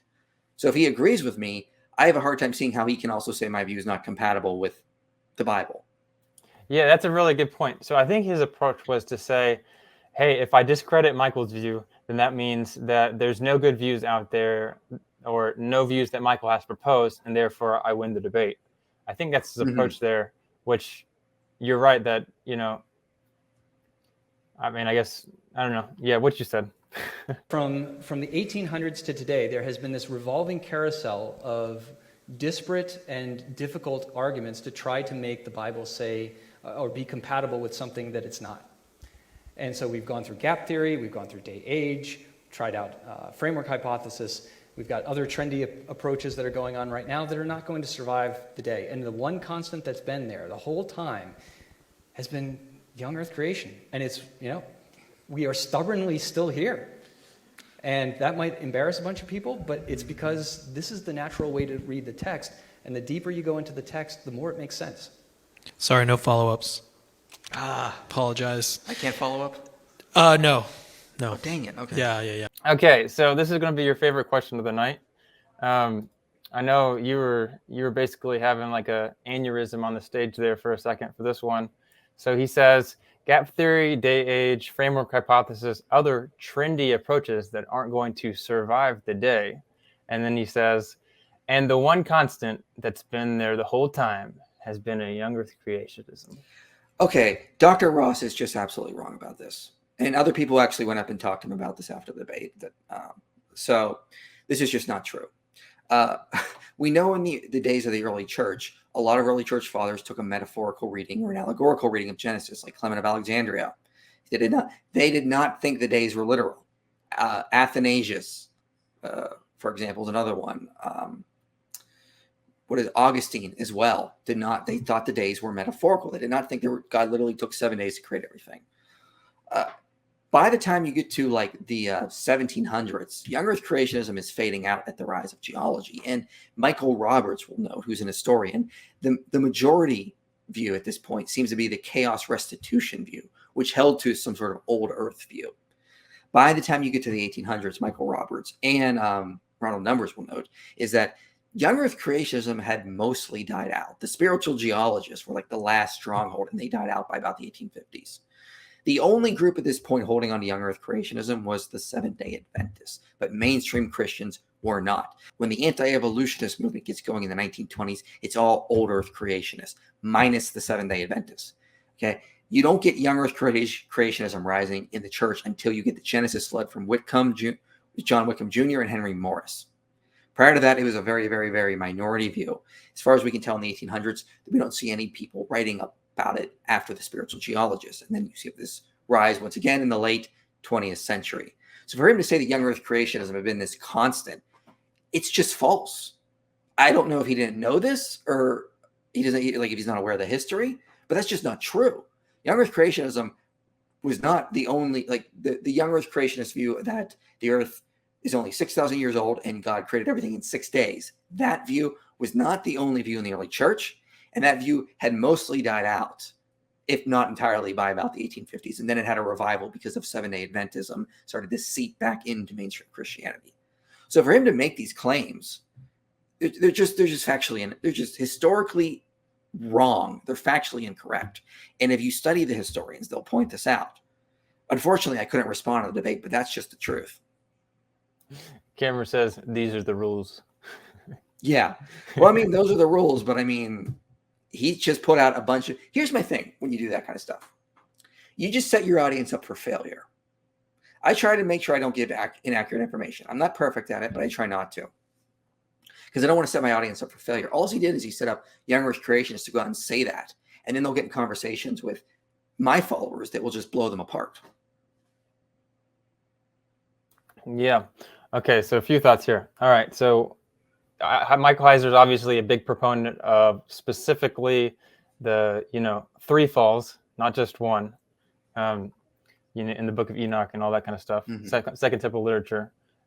So, I mean, that's like one of the earliest anything having to do with Genesis debates here. And it goes against their typical like original sin view. You have the framework hypothesis, which is very alive and well today. I've interviewed multiple people on the topic, Kenneth Turner, Bruce Welke, John Walton, Meredith Klein, all super people putting out information. Now, of course, they don't think that it's like long ages because this isn't a scientific text, but like very popular today. And apparently people can make the argument that Augustine was actually the first person. So this is way long ago. If you don't want to say that, it's at least 1924. Which is still longer than modern Young-Earth creationism. So, I mean, if you want to say that, then I don't see where the comparison there is at all, actually. Any more thoughts there? No, I mean, yeah, you see a plethora of views in the early church. Now, you could make the argument that the majority of them were Young-Earth creationists. Fine. But again, once geology gets going, it's actually quite interesting how fast the church just moves on to old Earth.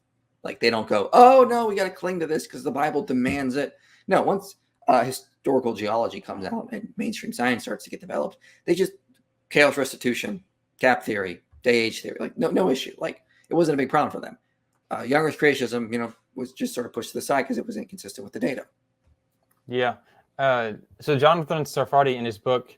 In one of his books, he's a Young-Earth creationist, and he says he makes a chart, and it has 33% of people that don't believe, and even though some of those people are debatable, but 33% in the early church were not Young-Earth creation or 6,000-year-old type people.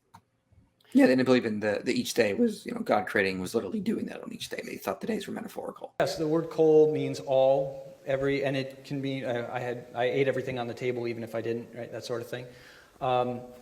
So the question is, again, it comes down to context. How is the word being used in a particular area so that we can understand what that area is talking about? And as I showed with that visual, 60 instances of kol being used throughout Genesis 6, 7, 8, and 9, that heavy usage is telling us repetition. As I told the group earlier today, repetition is the way to build emphasis in the ancient world, because you don't have bold, you don't have PowerPoints, you don't have emojis, praise God. We don't have the emoji Bible, right? And so repetition is the way that you build it. The other instances that you brought up, these things like, they went, there was a famine in the whole earth, and the whole earth came to Egypt, right? Those are one-off statements. They're in the text, and they throw off this statement of universality that is intended to be hyperbole, and you recognize it because it's obviously not true that the whole earth went down to Egypt, because Jacob stayed there and sent his kids, right? So your context is telling you that this is hyperbolic. The context of the flood is anything but. It is directly tied to the creation of all things and the destruction of all things and the recreation of all things, and uses all the time, right, in order to build up that emphasis. So the perspective of the writer is that this is everything. Whatever the known world is, it is covered. His flood argument, as far as like repetition is how you build emphasis. All this catastrophic language, he says it so many times, like that builds emphasis that it must have been, a global flood. Do you have any thoughts on, like, do you think that's true? No, you don't. There's no rule in the Bible that says if you say it so many times, it has to mean the whole globe. They didn't have a concept of the globe at this point. They're just using the same sort of hyperbolic language. I mean, look at how the rivers are described in Genesis 2. It says, one of the river flows out around the whole land. Koa Teres. Does that mean the whole earth? No, it doesn't refer to that at all. Genesis 3, it says Eve is the mother of all living. Was Eve the mother of Adam and the animals? No. And Genesis 9, too. All the fear of dread and of all the animals and all the birds shall be upon them. Again, not every animal is afraid of humans. And for you to sort of claim that the language is sort of suggesting that and it's real, it just comes across as weird. Like, not every animal is afraid of us. It's just using this sort of hyperbolic language. Yeah, he wasn't very kind to your cat. Yeah, he didn't respect your opinion that he thinks the cat actually fears you. Well, I mean, even if that's true, I mean, hippos, if you come across a wild hippo, it doesn't fear you, it wants to kill you. I mean, they kill everything. What about sharks that see a human in the water? Are they afraid of them? No. The fear is not on them. I mean, they don't understand why they should be afraid. A lot of these animals don't have the mental capacity to understand why they should be afraid of us. Yeah, but isn't the shark or hippo attacking us, isn't that like some type of defense mechanism? Yeah, they're defending territory. They're hungry, like the shark would be in that instance. But they don't I would say a lot of animals don't have the mental capacity to understand why they should be afraid of humans. And some just like humans, like our pets, like they're not afraid of us. Yeah, it seems like, I mean, if you're looking in the idea of an ancient Israelite, they fear us like not some like, maybe they actually did think that, animals had all these types of different thoughts in their head or whatever. But yeah.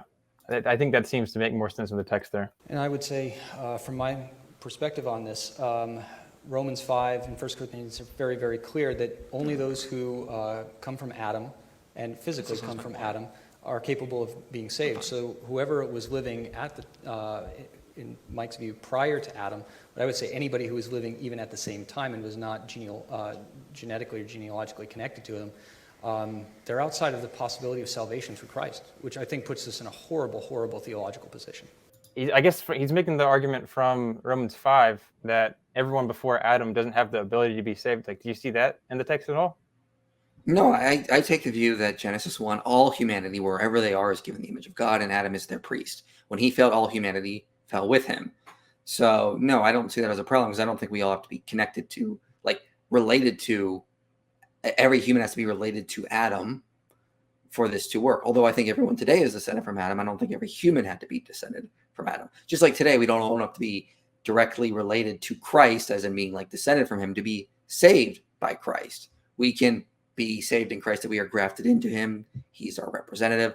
Likewise, Adam was the representative for all humans at the time. But the word very good is intending us to understand that creation functions properly. It's working well.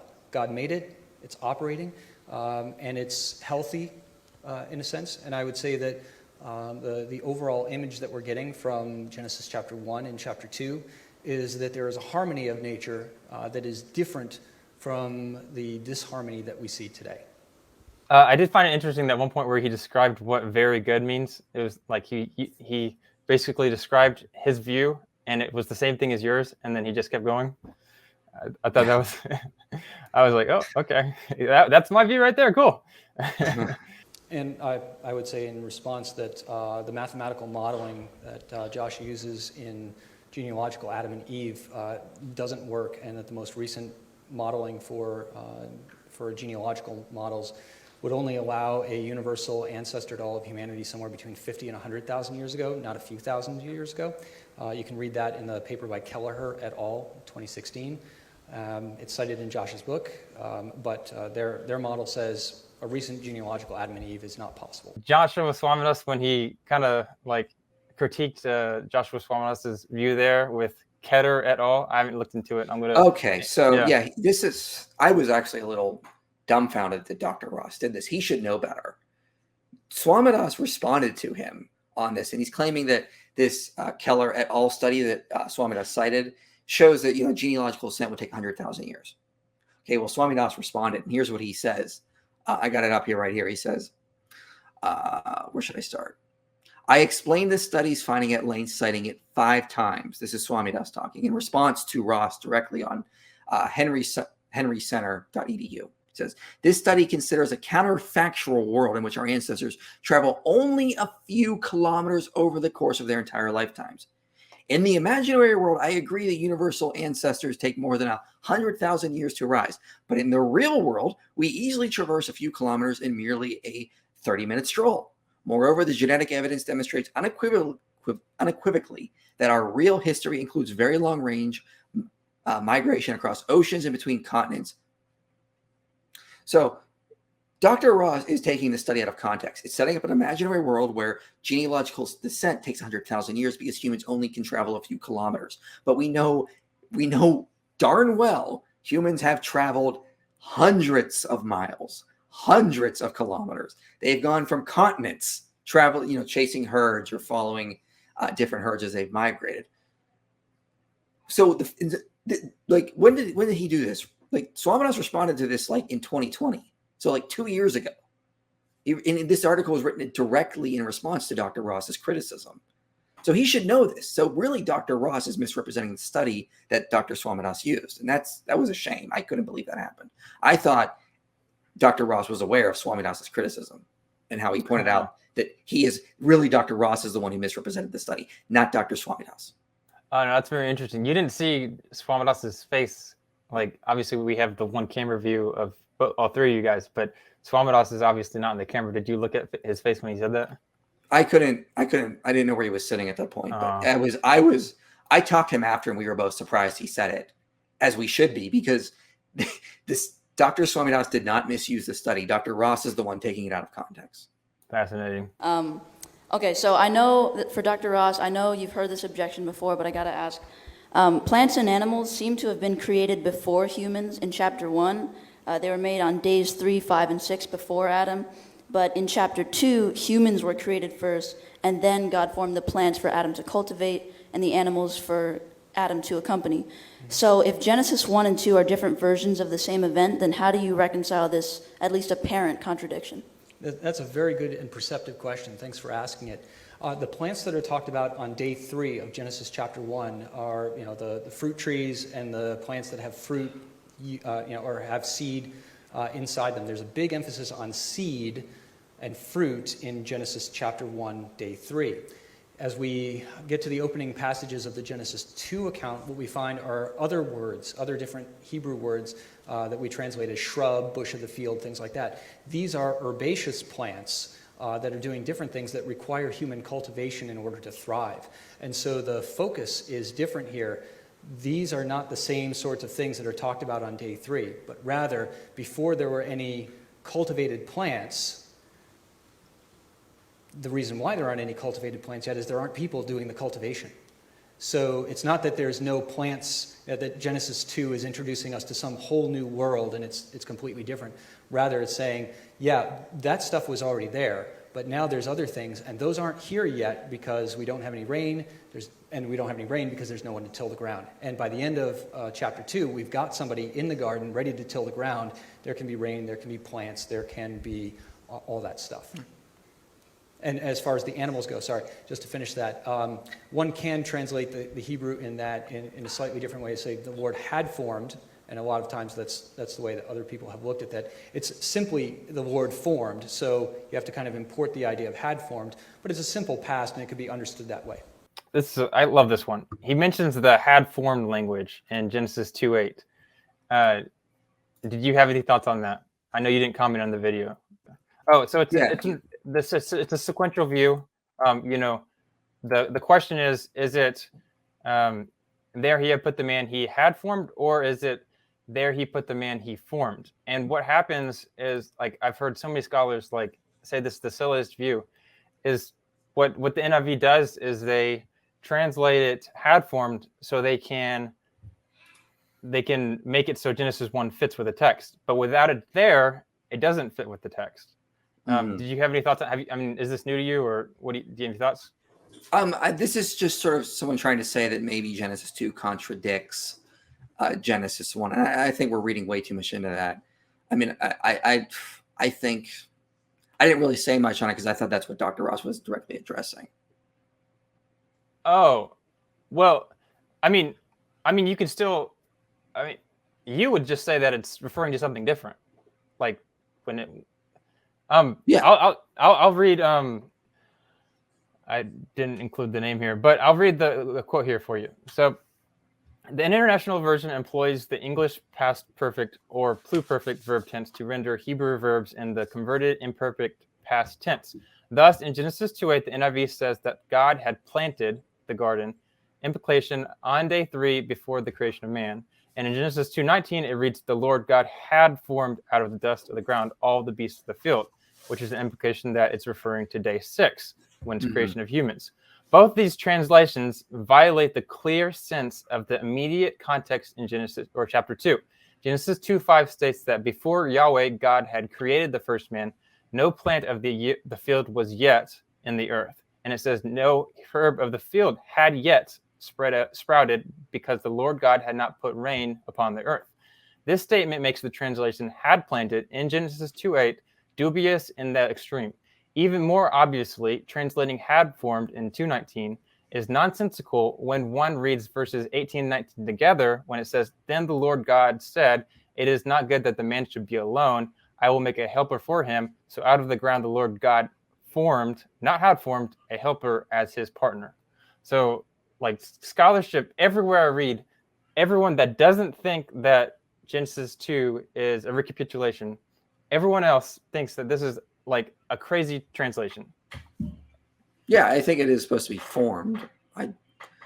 I guess I'm just sort of confused on what this has to do with the whole debate. I didn't think it was really addressing the whole main issue that we were getting at. Oh, so basically the question is the translation. Like, how do you translate that word? And what people do, people that take the view that Genesis 1 and Genesis 2, or Genesis 2 is describing day 6, is that they take the one had formed translation and they make it that translation into the text. They change the translation so that it fits with their view. But that's not how we. I mean, it's a possible translation, but it's not what it should be. And what I'm saying is that, and what many of these other scholars are saying, is that if we're going to translate it for what it is and not try to bring the text to our preconceived notions, that we have to translate it as it is. And if it is that way, then that gives us good reason to think that Genesis 2 is a separate account. It's sequential. Does that make sense? Yeah, I get that as well. And I don't think that we should be translating it as had formed. Right. I didn't really see it as, I didn't respond because I didn't really see it as an issue for what I was presenting in the debate. And I was happy just to move on. To me, at the time, it wasn't really that important. I was more focusing on what the actual main points were we were trying to get across. And at that point, we were basically almost done at that point. All right. Well, yeah, I mean, that's true. That's true. But the thing is, though, that if he wants to make the argument and it contradicts with the text, then that seems like it'd be a pro for your view. Yeah, I guess I'd have to think about that. I had not really thought about that prior to there, but it could definitely help support the point I was trying to make. Yeah. So there's a blend between those two, create and form and make, and that's all very physical. And what you said about naming is important because, again, God names nothing on the next 3 days of creation, on days 4, 5, and 6. So what? They don't come into existence? They're not part of the actual functioning of the world until when? Right? They're left. So this functional view is really interesting, and it's got some there's a couple of things about it that I like, but in the end, this is kind of like cotton candy. It tastes really good, and then it just dissipates. Asa is a very physical thing. I mean, asa is used for a point to act as well throughout the Bible. And then he also says naming implies existence. God doesn't name anything in 4, 5, and 6, and so they don't come into existence until when? ? Well, I mean, if you go back to my opening slides, I had a quote from Walton on this specific topic. So I said, he says days 1 through 3, which concern the 3 core functions of the cosmos, would consequently be viewed as not just activating, but establishing the control attributes of the cosmos, while days 4 through 6 could be seen as determining the destinies of the functionaries within the cosmos. So yeah, days 1 through 3 concern the functions, and days 4 through 6 concern the destinies of the functions. Well, days. My question, Michael, is about you use the Greek Septuagint to support your reading of a when-then construction for Genesis 1:1. It was unclear to me how that supported, considering the Septuagint rendering is an independent clause rather than a dependent clause like you want to render it. So my question is, how does the Greek Septuagint actually support rather than oppose your? So talking with Ben Stanhope, he actually helped me with a blog on this. He says it should be ente arche if it was that. To sort of play in the beginning. Really, it's like in beginnings or initially. Heiser says this as well in some of his talks. But I can even just say that you're entirely right and throw it out, because my main argument was relying on Robert Homestead, who discovered certain roles of Hebrew grammar that we have not previously known until this point. So, and this is why he can make such strong claims when he says in the beginning just should not be there. End of story. And most scholars now, it seems, are going in that direction from what I have seen. Robert Alter, Dan McClellan, all the scholars I listed up there, it just seems like this is now where the scholarship is. In fact, the NRSV, the new updated version, has translated it that way, when God began to create. So does the CEB, Robert Alter's translation, JPS as well. So it seems like we're moving in that direction now. So John Day, in his book that just came out this year, he's a British Old Testament scholar, really takes that position to task. When it comes to the Septuagint, it's anarche in the beginning. And what you have to understand about Hebrew and Greek is that these languages have a definite article, the, but they don't have an indefinite article, and as a result, their use of the definite article runs on different types of rules than ours do. Frequently, the definite article is implied by the text. In Genesis 1:1, it's implied, and we can see that it's implied, as Day makes the case that it's frequently implied in temporal clauses, and we can see this in the days. The days of creation in Genesis 1 are not all said as the first day or the second day. Some of them are, and some of them are not. It's a hodgepodge. Why? Sometimes it's because it just makes better sense out of the syllables that are being said, and it's easier to say it a certain way. And in every single case, it is the day that is implied, whether it's got the definite article or not. Oh, wow. You were done. Good job. Oh, I thought somebody said time. I did. Oh, okay. I did. So let me just, on the Septuagint, it's the same thing. The Septuagint has no definite article there because it's just following the Hebrew correctly. But if you started to try to interpret the Septuagint as saying when God created, then you end up screwing up John 1:1, which follows the Septuagint wording precisely to say, in the beginning was the Word. All of a sudden you have, when the Word was in the beginning, the Word was with God. Or when the Word began, that's even worse. When the Word began, it was with God. And now your Christology is all messed up. So we've got to be really, really careful not to follow along with some of these things. And again, I would point you to John Day's recent book, From Adam to Abraham. His first chapter is devastating. This is a guy who's a documentary hypothesis scholar. He's no evangelical. And he goes through this language and shows, yeah, in the beginning, God created the heavens and the earth, is the universal attestament of this from the earliest manuscripts we have, even the earliest transliterations where the Hebrew was transliterated into Greek. The definite article was vocalized in those. So as far back as we have evidence, We have evidence that the understanding of this was in the beginning, God created the heavens and the earth. With regards to John 1:1, though, I want to point out that I'm actually surprised by this, but the scholarship is really moving in the direction of the dependent clause at this point. I mean, in my opening presentation, I mentioned about 17 scholars or so that have been arguing for this as of late. And it does seem that the scholars that are writing on Genesis 1:1 and how to properly interpret that are going in the direction that it is a dependent clause. So it seems like the independent clause reading is really becoming not consensus anymore. And that's very interesting, because if you don't have Genesis 1:1 giving you an absolute beginning point, you don't have a young earth, because you leave open the possibility of these ages prior for an untold amount of chaos before Genesis 1:1 begins. So at this point, it doesn't really seem like it supports a young earth reading. And scholars like Robert Homestead are just so unapologetic about this. They're just like, nope, end of story. This is the way it's translated when God began to create. You can't get around it. Translating it as in the beginning just doesn't make sense. He's not even holding any punches back. This is just what the data shows. So you said John 1:1. Did you mean Genesis 1:1? Yeah, I meant Genesis 1:1. My mistake. Okay. All right. Yeah. Cool. No worries. He didn't actually respond to any of your arguments on the Hebrew of the construct, the no dependent clause or independent clause. Sorry. He didn't respond to it, but then he cites and says that it's a bad view. So I don't know. That was weird to me. Yeah, it's a weird thing, because Robert Homestead goes at this length and detail, and he's been credited for discovering rules about Hebrew grammar we had missed for centuries. He cites numerous examples to support this. It's backed by a wealth of scholarship, and the majority of scholars that are looking at this are now agreeing with Homestead on this and going in that direction. It does seem like Bereshit is in bound form. It's a restrictive relative clause. If it's restrictive and relative, you don't get in the beginning. You cannot put the definite article in there. And so the only argument I've sort of seen has been a pushback is like, if that's the case, it makes the sentence very long, because you have the dependent clause, and you have the circumstantial clause in verse 2, and then you don't get to the main clause until verse 3. But the problem with that is, by pointing that out, you're only shooting yourself in the foot, because all creation accounts, or most of them from the ancient areas, the ones we have, are very long. Like the Enuma Elish has all these lines of text before you get to the main clause.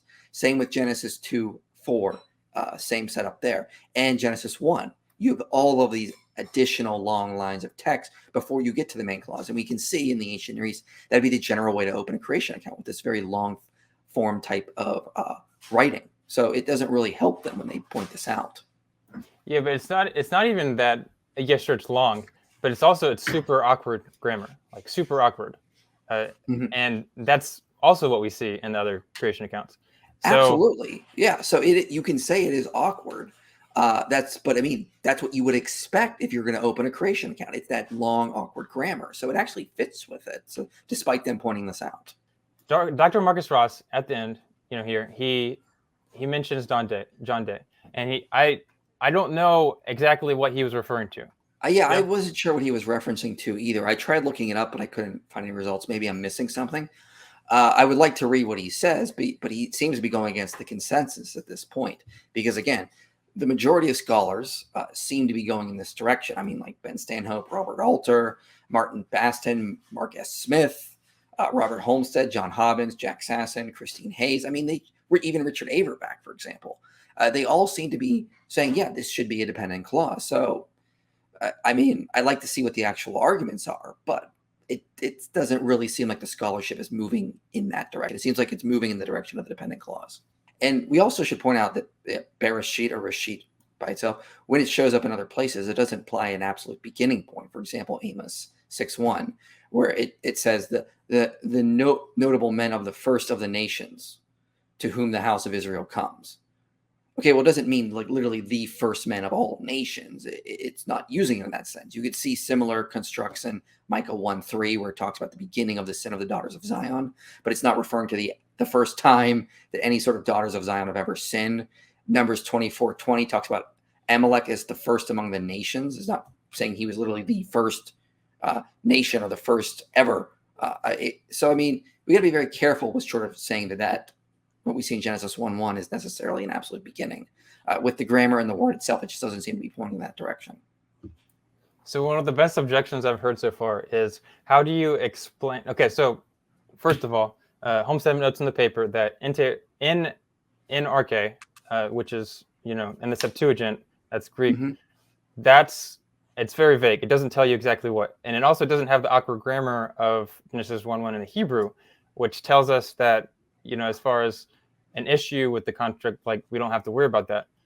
Two, you have John 1:1, and that is, a lot of people would say that because John 1:1 is in the beginning, and even in the translations that you mentioned in the debate, NRSVUE, and I don't know about the Jewish Publications Bible, but the other one, NLT, was that it? I can't remember. But either way, all that is in the beginning. So what do you think about that? Like, that seems to be weird for, John 1:1 to be in the beginning, but Genesis 1:1 and the Septuagint not to be. Well, so for one thing, we're talking about Greek. We're talking about when it was translated later. It doesn't necessarily mean the same thing as the Hebrew. We know sometimes where the Septuagint translators did change things. N.T. Wright talks about this in his book, The Resurrection of the Son of God. So we need to be careful with that. We should look at what the Hebrew says. And second, Heiser did address this in one of his lectures on Genesis 1. He notes that it actually does lack a definite article, according to him. If you look at John 1:1 in the interlinear, I mean, the is in brackets. It's really in beginnings. Heiser said it should probably maybe be initially or starting out kind of thing, or, it does not have that definite article necessarily. Now, you could say in the Greek that it's sort of implied, which is fine, but don't then thrust that onto the Hebrew. The Greek is something distinct. Okay, yeah. So if it's the definite article is like very rarely ever used in the Septuagint, like very rarely ever used. So it's kind of like, it's very vague as far as what it refers to. It's used a lot of different ways. It's really interesting, actually. Hey guys, sorry for the awkward break. Obviously I had my interview with Michael, and the awkward thing was that I realized later afterwards that the critique that John Day did of the When God Began to Create view, that one that Dr. Ross mentioned in the debate, that one, I found it later. I was wrong about the year, but that's all right because we got it now. And it's actually, by chance, free. Well, the first part at least. So if you look here on my little screen, what we have is From Creation to Abraham. From Creation to Abraham, Further Studies in Genesis 1-11, John Day. And look at that, you can press free view sample, and it'll take you right to it. You can read it, and it just happens to be in the first few pages, so that's awesome with the sample. Now, I don't feel like reading the whole thing and finding my notes here, so I made a little list of notes, and we're just going to get right into it, tell you my thoughts. And I actually had a bit of a research little bonanza, as people cite other people, and I got a nice little train of different sources. So we're going to take a trip through the history of translations here today. So first of all, as far as what Dr. Ross said, he said specifically the indefinite article is implied by the text. I don't see how that's true at all. That it is frequently implied in temporal clauses. He said it's frequently implied in temporal clauses. I also don't see that. We can see this in the days, as in, if you look at other temporal clauses in Genesis 1, that would require that Genesis 1:1 to be a temporal clause. I don't see that's true either. Now, just to be clear, the Septuagint doesn't have the definite article because it almost never has the definite article. Like in te arche, that simply was very rarely ever used. Te arche, specifically the te was never used. The te never used. So what that means is technically the text is a little ambiguous, according to some scholars. Others are much more confident about it. We're going to talk about that. Now, on the other hand, he did say, when the Word was in the beginning, the Word was with God, referencing John 1:1. And what he's saying is that if we translate Genesis 1:1 as when God began to create the heavens and the earth, and Septuagint, what many scholars will note, of course, is that John 1:1 references Genesis 1:1 in the arche language. And why that's important is because if you what Ross is trying to say here is that if you translate Genesis 1:1 as when God began to create, then you have to say that John 1:1 is when God began. And that's super weird because you get stuff like when the Word began, it was with God, and he says the Christology is all messed up, which of course I don't see any reason to think that's true at all. I thought that was actually very odd. That's not how language works, but we can continue. That's all right. So my first thoughts on John Day's article, book, whatever.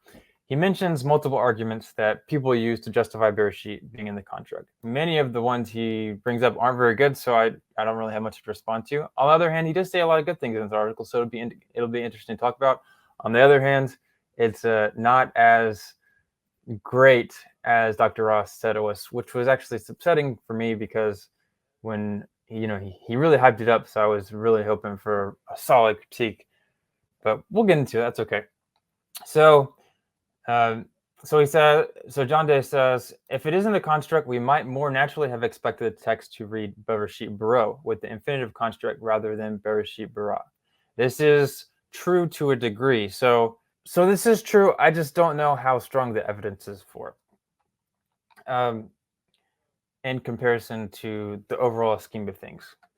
But I don't think John Day, I don't think he spends a lot of time, I don't think he puts a lot of emphasis in that. It's just like a small point.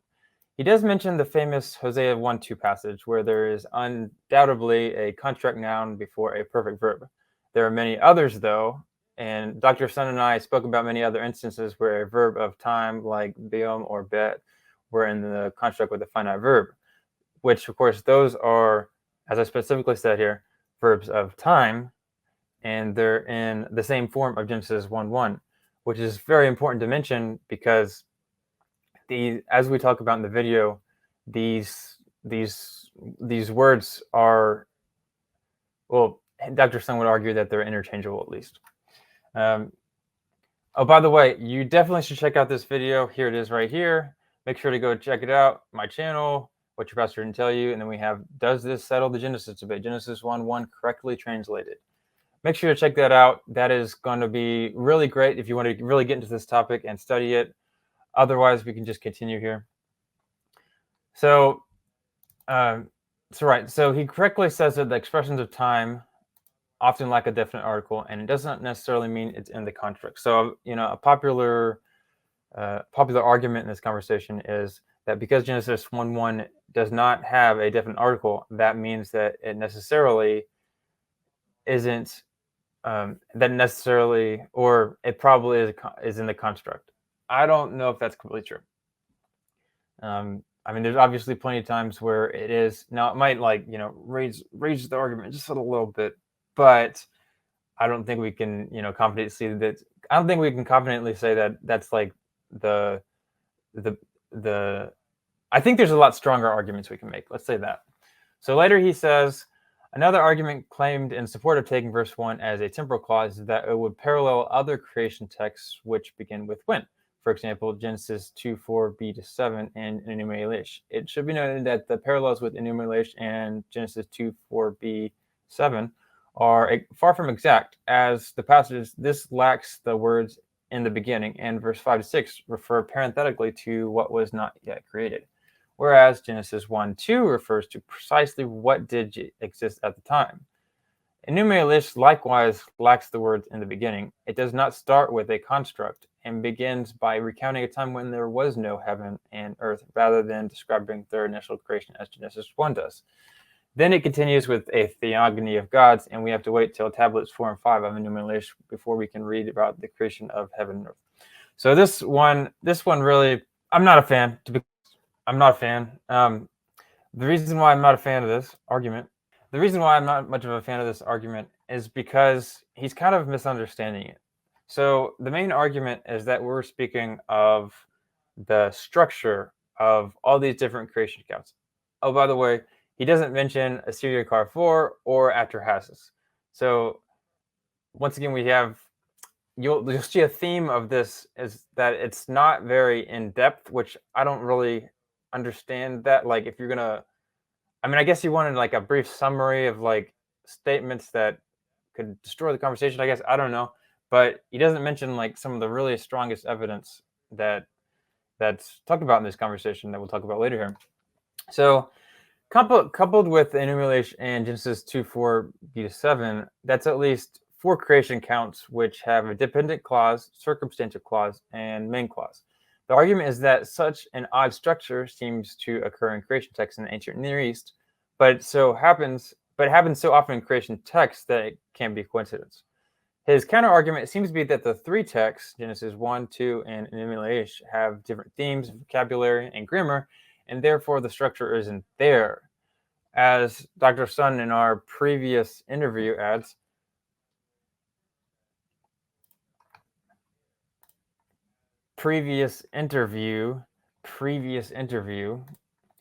he adds that this would be a great argument against the view if we're making an argument from the themes, vocabulary, and grammar, but it's not. We're arguing from the structure.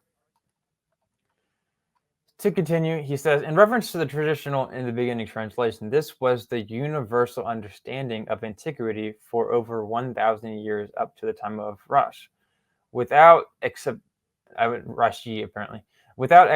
exception, all the ancient versions support rendering in the beginning God created the heavens and the earth, which includes John 1:1.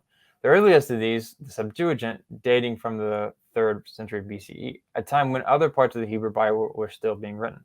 So if the temporal clause understanding is correct, the priestly author totally failed to convey his meaning clearly, and it was early forgotten.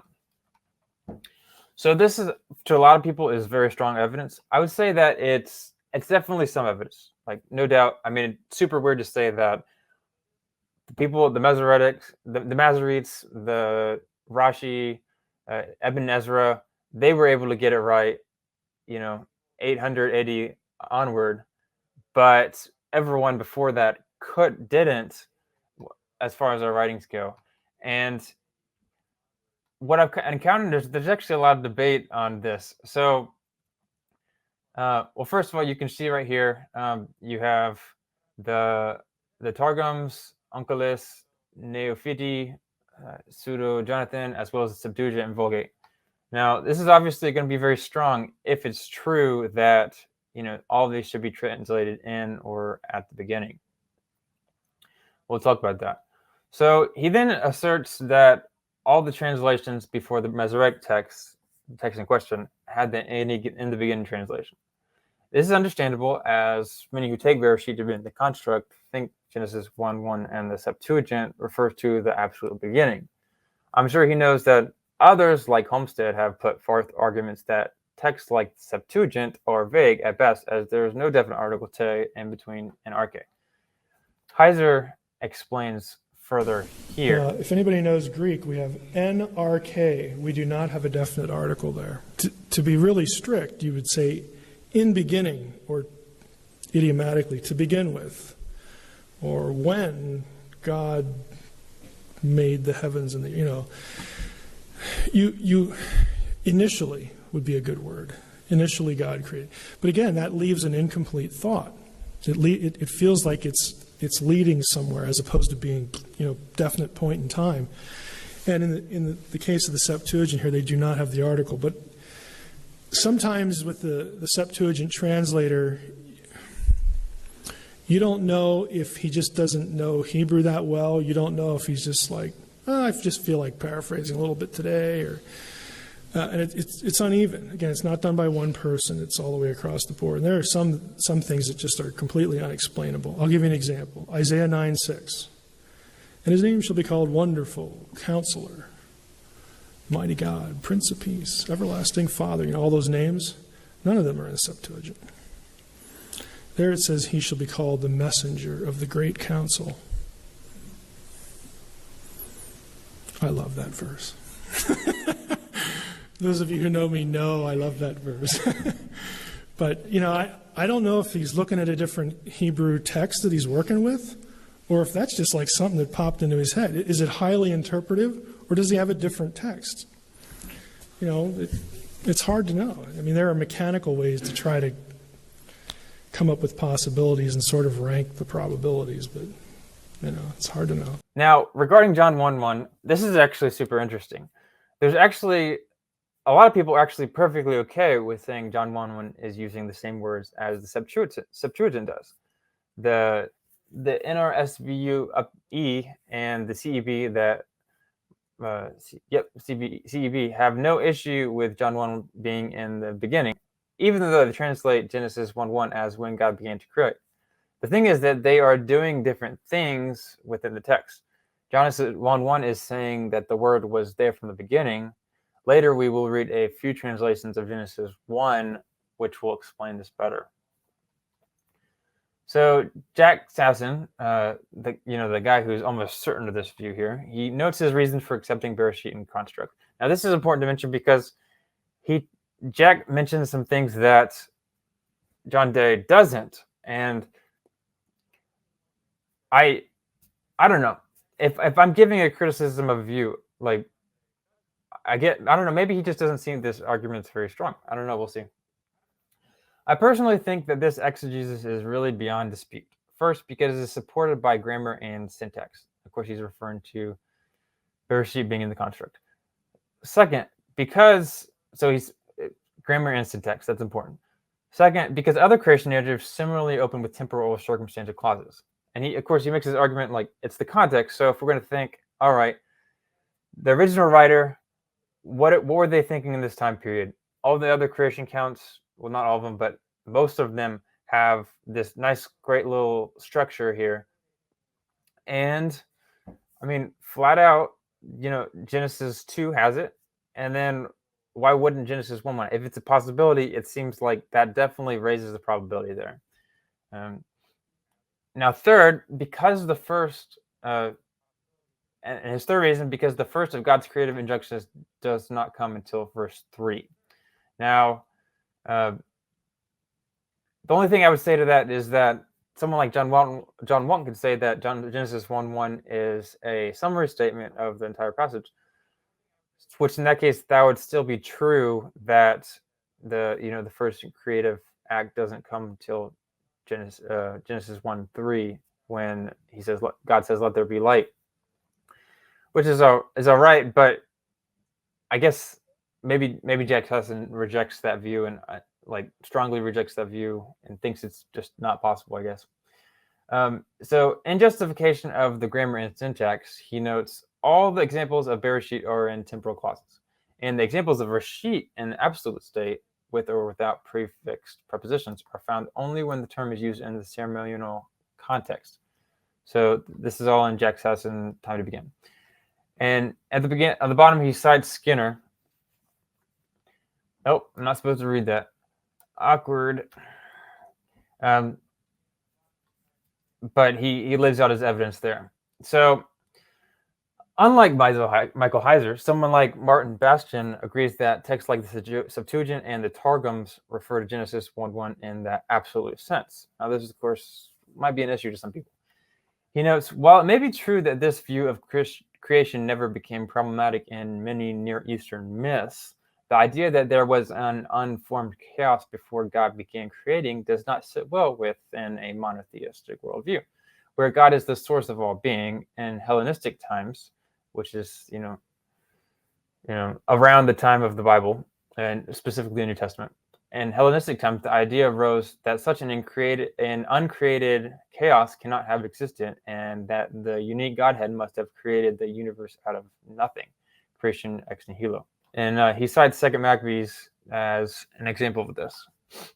Also, the Book of Jubilees doesn't include a primordial chaos in the creation account. Essentially, we have all these different translations of Genesis 1:1. We have the Targum, all that kind of stuff. And each one of these, if the creation ex nihilo idea is out in the Hellenistic culture, what that's going to do is that's going to change how people interpret the passage. They're going to assume that's what Genesis 1:1 means, and then we're going to translate it into what they're thinking. That's obviously going to be an issue, as we have to read the text as it is and not what our cultural bias says so. On the other hand, Gary Anderson thinks that they wouldn't have been thinking of creation ex nihilo. While modern commentaries have often thought the issue at stake in the first sentence of Genesis was that of creation ex nihilo, recent scholarship indicates that this doctrine was not held in Jewish circles at the time of Targumic composition. A more banal grammatical explanation must be proposed. In post-biblical Hebrew, the ascendetic relative clause was no longer used. The presence of such a clause in biblical texts must have appeared as strikingly as unusual. Other such ascendetic relative clauses, which, just to be clear, the ascendetic relative clause, what he means by that is the Bereshit in construct with a finite verb bara. That structure there, that's what he's describing, like how that works, why that's in the Bible. And what he's saying is that it was greatly misunderstood by some rabbinic writers. So he says, so he then cites two similarly constructed verses to Genesis 1:1, which is Psalm 81:6 and the famous Hosea 1:2 passage.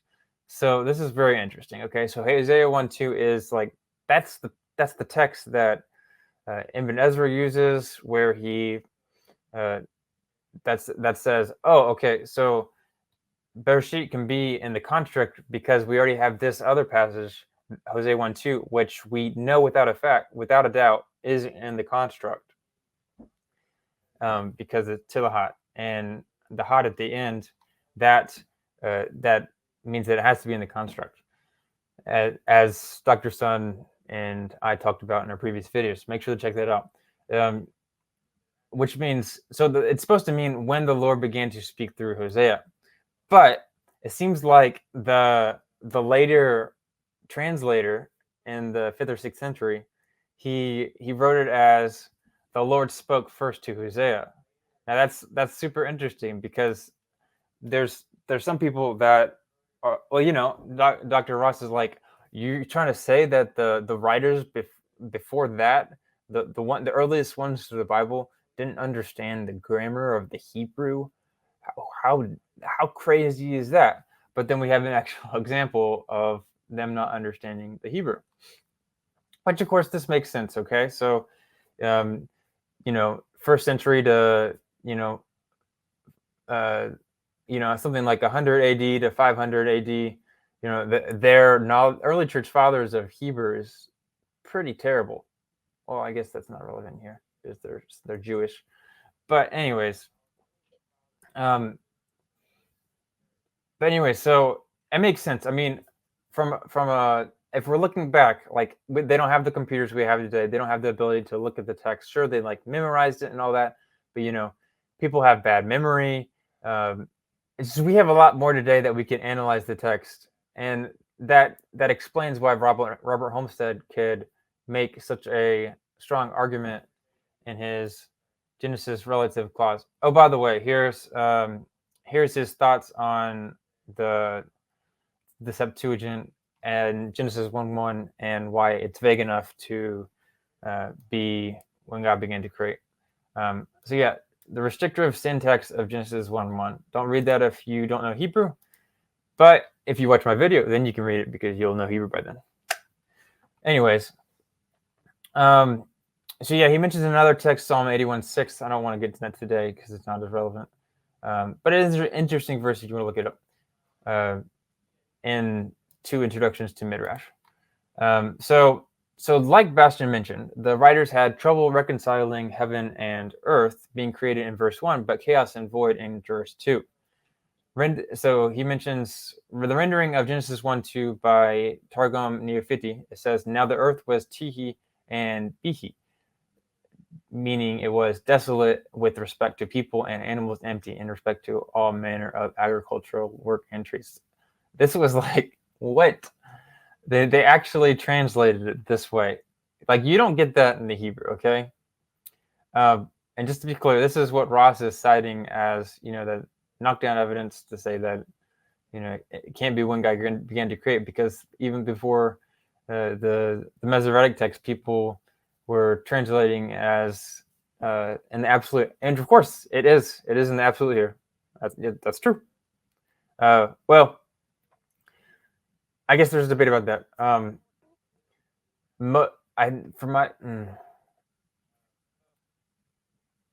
Okay, at least Bastian agrees that it is.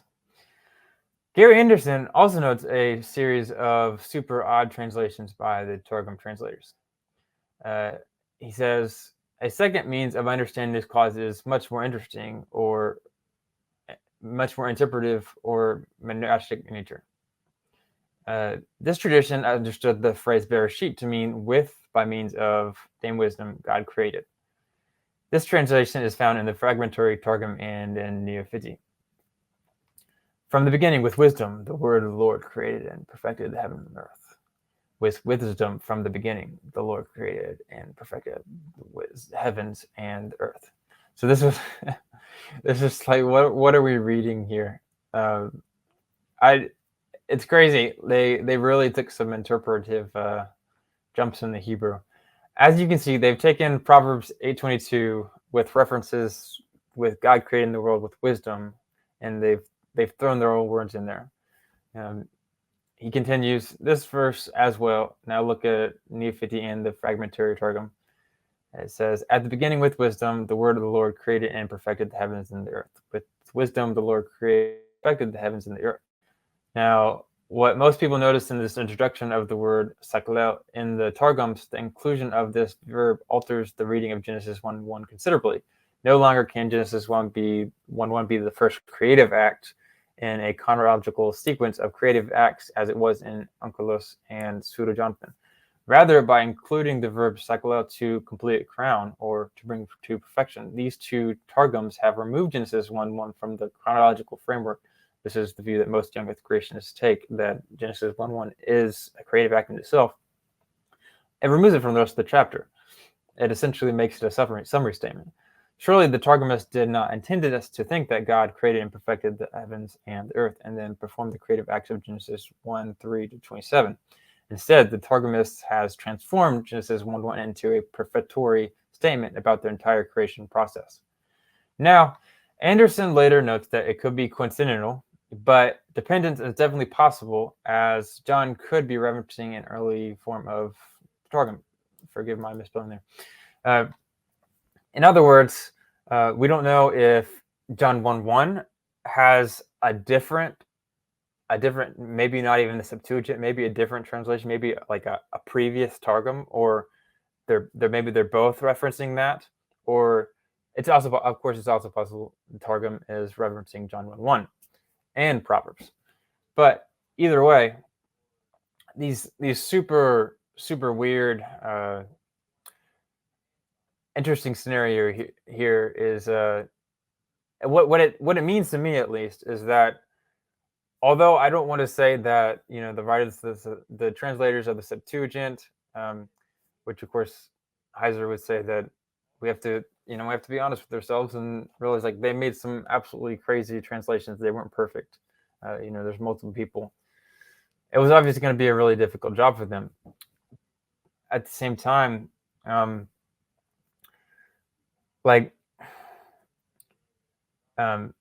sure, it is evidence that it is some evidence that all these different translations, that so many scholars at least think that it should be translated as in the beginning, and I'll leave that up to you to decide what you want to think about that. Here's me presenting different views. I'm not going to tell you what the right one is. I'd love to hear your thoughts in the comments. So I mean, yeah, that's a few options you can take, guys, and I hope you really enjoyed this video. Make sure to like and subscribe. Check out, feel free to read the rest of John Day's work here. Restrictive syntax of Genesis 1. I hope you guys enjoyed this. Let's get back to the show. That's all I got for you. That was a lot of work there. But a lot of fun there. Any last thoughts? Anything you want to let everyone else know about? No, I think we covered it all. I mean, I enjoyed the debate. I'm glad it happened. I was happy with the result of it. I don't see that I don't see that it was demonstrated at all that Genesis and evolution are not compatible. I think once we start reading Genesis in its ancient Near Eastern context, they're definitely compatible because they're talking about different areas of inquiry. They're not overlapping in that sense. So again, I respect my opponent. I thought he did well. I just don't think that was ever demonstrated. And again, I hold to my guns when I say young Earth creationism is a degenerate research program. It is failing in science, in history, and now biblical interpretation. It's falling by the side. There's no reason to hold to this view anymore. It's time to move on. Ouch. Okay. Well, I mean, everyone, I respect them, but again, I have to say that because I think that's what the data shows. Wow. Okay, so everyone, everyone make sure to go subscribe. All the 2 people that aren't already subscribed to Michael's channel here. I hope everyone, put your comments in the below. Make sure to check out his channel. Feel free to check out mine, different views on Genesis, interviewing scholars. Michael, this has been a lot of fun. I hope you have a great rest of your day. You too, man. Appreciate it.